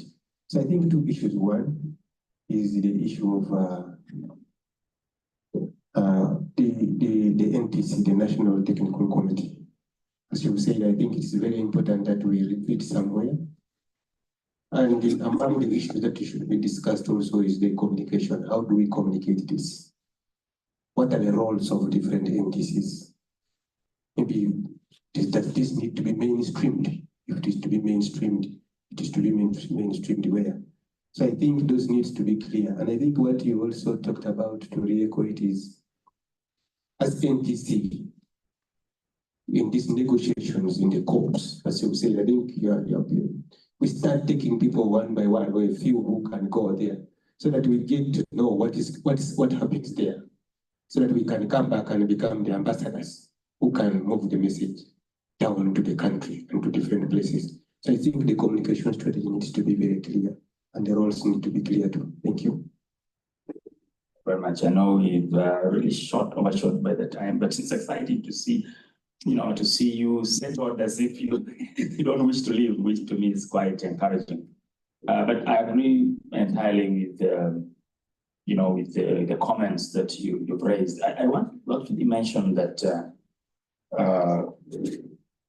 we've not done very well, especially after the readiness phase, in terms of amplifying this monster of RED Plus. I call it a monster, because during the readiness phase, we had all the communication. Some of you may recall a lady called Olive Champaire. She kept calling you, and you were, about, we don't have such support anymore. So we try and rely on our communications person within the ministry. We're also having a lot of other things to do. And so you find that it's not coming out the way we want it, to happen. But the communications plan is in place for REDD+. We've, in fact, in a recent meeting at the African Forest Forum, with some support from the Swedish government, I didn't talk about it. It wasn't directly EU and REDD support, but we had a conversation for about 2 to 3 days on how to mainstream REDD+ into all the other sectors in the country. So I invited people from the different ministries, some of your colleagues who don't necessarily sit on the NTC, but the task forces were involved in, in such a meeting. But the question is, after you have taken people through the need for mainstreaming and given them what to do, so then what next? You see, these are some of the questions I keep having. So what happens? Do you need another project to just do that? Actually, or where is the motivation for somebody to do that within the institution? It's a challenge, still a big challenge, not only for Uganda, by the way. In fact, let me tell you something you didn't know. People are surprised that when you go to these presentations, you still talk about some of these things. Because the REDD+ focal points in other countries have shut down from the readiness phase. They are nowhere to, yes, they come for meetings, but when you ask them, so what are you doing now? They say, we don't have anything to do. So we are trying to see that this conversation continues up to the end. And when I say the end, I'm talking about the results-based payment. We need to have some, REDD+ credits come through. We need to have the REDD+ strategy and mainstream, the implementation mainstreamed within the different sectors. Then we also then prepare an M&E. We have an M&E plan for the strategy. For your own information, when you look at that document, it has an M&E plan for it. So we have to track what is happening in the other sectors. But that's a whole big, enormous task. And we're trying to see how best can we do that. Internally, yes, as I said, in the NDP4 strategic direction, REDD+ is fully included. Of course, the other time we missed it, the NDP3. Okay, we didn't miss it because most of the indicators were measuring REDD+ was megacode. But this time we have made sure that the word REDD+ appears because sometimes it might be like any other thing. But we made sure the word REDD+ appears within our PIAPs, as you'll see if you have access to that document later. So within the country, we say that yes, we have support, but maybe we need to have more support. From a political point of view, apparently the REDD+ Secretariat is the I don't want to call it think tank, because think tank is beyond just a secretariat.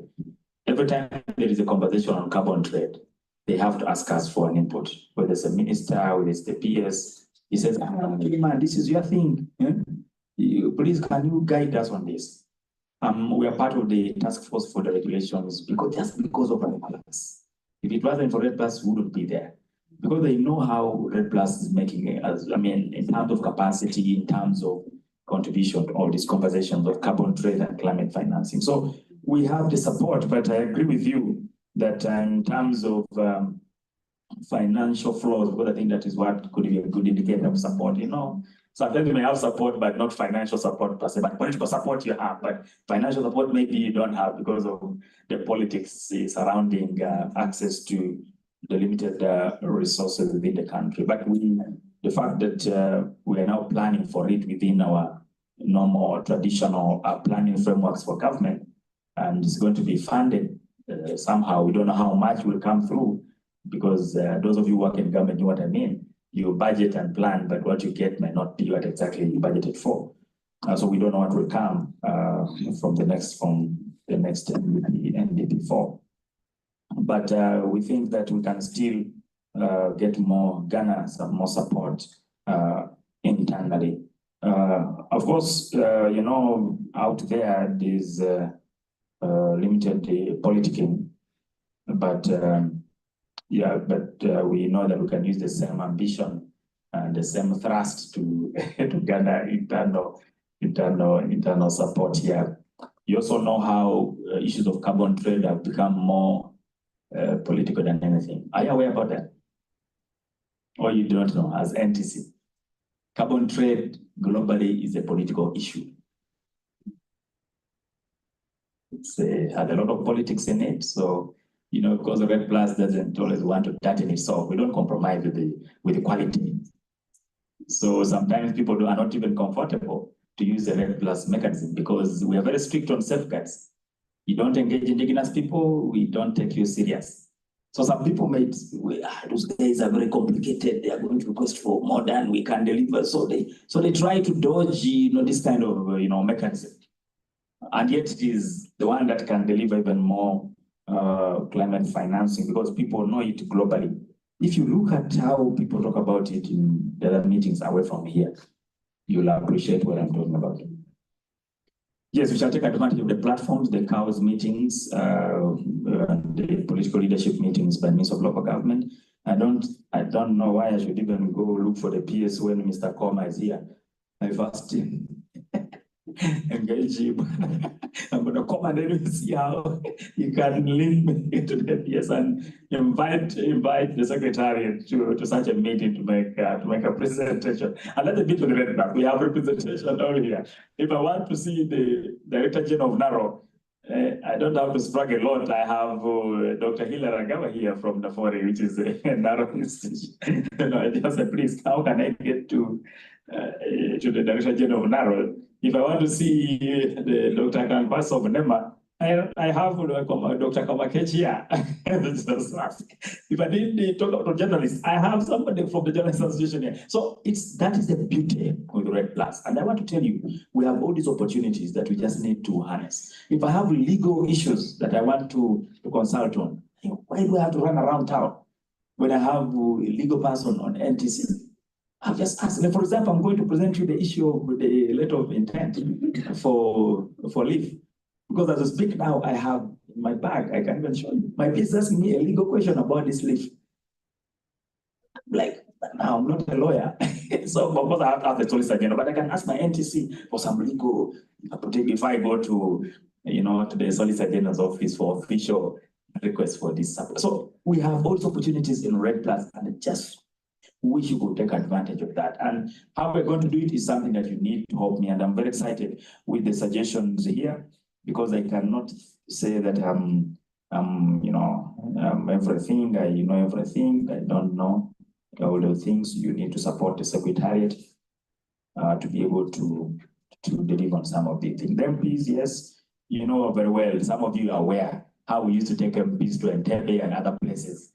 All of them, Natural Resources Committee, we engage them, we talk to them, we told them support us in the budgeting, all the things, And actually they used to give us money, the current, development budget for REDD+. It used to come. It's just that when we developed our IFA-CD World Bank project, that code for REDD+ was shifted to for those of you in government, you know what I'm talking about. The code for means of finance, which we're having for REDD, was shifted and changed to the project that we have with the World Bank. It came from REDD+ strategy options, and also the FIP, the Forest Investment Program. So now, and of course, we had agreed internally that REDD+ should now be part and parcel of our, ministry implementation. So you couldn't go back to say, now you guys, I need a code separate now for REDD. So what you need to do is to mobilize more resources within the department to be able to have REDD+ strategy implementation within that's what makes sense anyway. So that now it is within our day-to-day, but people need to understand that REDD is this, and the other issues are this, and why we need REDD. So these are the kind of things we are trying to do internally, and we hope we shall succeed. But we cannot do that without your support.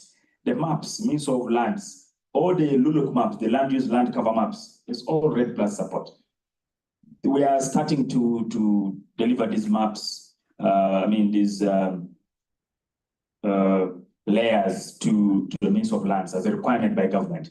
We want to make sure that all our forestry maps, land use land cover maps, for example, with the means of lands information management system, is a requirement now. And we couldn't have done this without REDD+ support, because all the money that did all this came from REDD+. And even now, the activity data we're trying to improve now is still part of UN REDD support. And we have started to officially share with the means of land. So in terms of, we don't expect someone to say, this is not a forest. According to the boundary plan, this is, no. The cadastre maps are there. So everything, we don't expect anybody to claim giving a land title on forest reserve land with all this data that we're sharing with them. So really, I think we are there. We just have to amplify all these things. Communication plan, yes, true. Retreat, no problem. We've been thinking about this. Communication plan is available. How do we need to communicate? Is also there. Now, what we need is to have a conversation with you. You know, we have the person from the journalist there, or somebody from Uganda Media. All these, you know, we need your support to be able to. How do we go to the media center? Of course, the media center, you know, we have to prepare maybe something for a minister or a PS or something. If I'm asked to talk, I go and speak about REDD+, no problem. There's no problem with that. So we can try to use all these platforms that are available to make sure we amplify this conversation, this topic of REDD+, which to many people, people thought that when we do the readiness phase, then REDD is finished. But we had the other stage of disaster experiment, but it requires even more of your input than the readiness phase. I want to stop there because of time, and just allow me to close by saying that we want to share with you all the things that we have been talking about here after this meeting. If there are any other documentation, if you also feel that maybe there's something you want to understand, please feel free to write back to the Secretariat. You can copy me, my colleague Nelson can always receive this, and then we are able to respond. You share with you all the documents that you need. Any suggestions that you want to give us after this meeting, please share that with us at the Secretariat, and so that we are able to take note of that. We are very humble people at the Secretariat because we know that we don't know it all, but we believe that with your support, we are able to improve on the way we do things. It's a difficult time. I want to confess to you, the difficult time for the forestry sector. You know, all the things you're hearing about land grabbing or central forest reserves and all these things, Bugoma Forest and the Podong and all these things. So it's a huge challenge, and especially so for somebody who wants to talk about REDD+, because REDD+ doesn't compromise with certain things. I mean, if it's biodiversity, let it be, you know, because it is very important for REDD. So it's a difficult time, and so we need a lot of your support to be able to, to navigate through, this kind of challenge. Very strategic decisions are made, and so you have to navigate through all these, and you have to be cautious of how you do things without infringing on the rights of somebody, somebody else, in order to even that internal support that you're saying. All these things you have to be very calculative on how you engage, especially as a civil servant. If you are a non-state actor, yes, there are things you can say, but when you're in government, there are also outstanding orders that we have to follow the procedure for this and that, the communication Uganda Media Center, and all this, who goes there, and all this. So there are all these considerations that we have to put into perspective for us to move forward. So we're trying to be as innovative and as smart as possible. But trust me, you have the right people at the Secretariat to move the things as you'll see. It has been a difficult time to bring all these UN-REDD people back into the country, because they would have gone to another country anyway. They would have gone to another country. I mean, there are many countries that need the UN-REDD support, but somehow we've been able to have them back in Uganda. And it was not a simple job. You have to negotiate with them in Switzerland. You have to negotiate with them, and when you have an opportunity to meet them, and you tell them that this is what we need, and things like that. And we're also careful not to be influenced a lot by them. One thing about the UN is it's a bit more neutral than other people. It's a bit more than other development partners. So we're a bit confident working with them, especially in some of these frameworks that we're talking about. If you want to work with a bilateral, you've got to be careful because they have their own interests. But for the UN, they're a bit neutral. They come in, but they have a limit on how far they can push a country for something. So we're a bit more confident with them, and they help us so much on the technical aspects. We really appreciate. I want to thank you so much, and I pray for Janemas for you as we travel back. I know Robert, I think, he moved out because he wants to transfer. It is, I think, system best. Your small resources to your phones moving forward. Maybe that's why he has walked out. But I want to appreciate the team from Emily behind there. Kurutum and our sister there, we want to thank you so much. They support the Secretariat on managing for us and handling this kind of engagements with you, especially because of the UN environment doesn't have physical presence in Uganda. So when there are engagements that the UN environment is leading on, they are the administrators of that engagement. So we really want to appreciate. For FAO work and UNDP work, I know they will be directly, because they have country presence here in the country. So when those pieces of work come, they will be the ones to support directly other than when we have engagements with them. But also the UN environment is the lead on the UN Red support for Uganda, DRC, and I think other 2 countries in Africa. So, you know, they're the leaders of this UN Red support. And I know they would wish to say hello to you, not today, but in the next engagement. We normally do a conference call, video conferencing kind of meetings where they come online and they are able to speak to some of the stakeholders that we engage. We usually do that just because for this first meeting with you, we really wanted to have you in this way, because we are also not able to join us, so we decided not to have that option for an online option, so that we can also reflect better, you know, the kind of openness that you are exhibiting here. You are doing a lot internationally, but nationally you are not. For me, I learned a lesson, and I said, okay, I think the NTC is right. We need to do better in this kind of area. Maybe we're not doing well with the internal issues because of so many barriers here and there, but we hope to tear through better with your guidance moving forward. Okay, I want to thank you so much, and God bless you.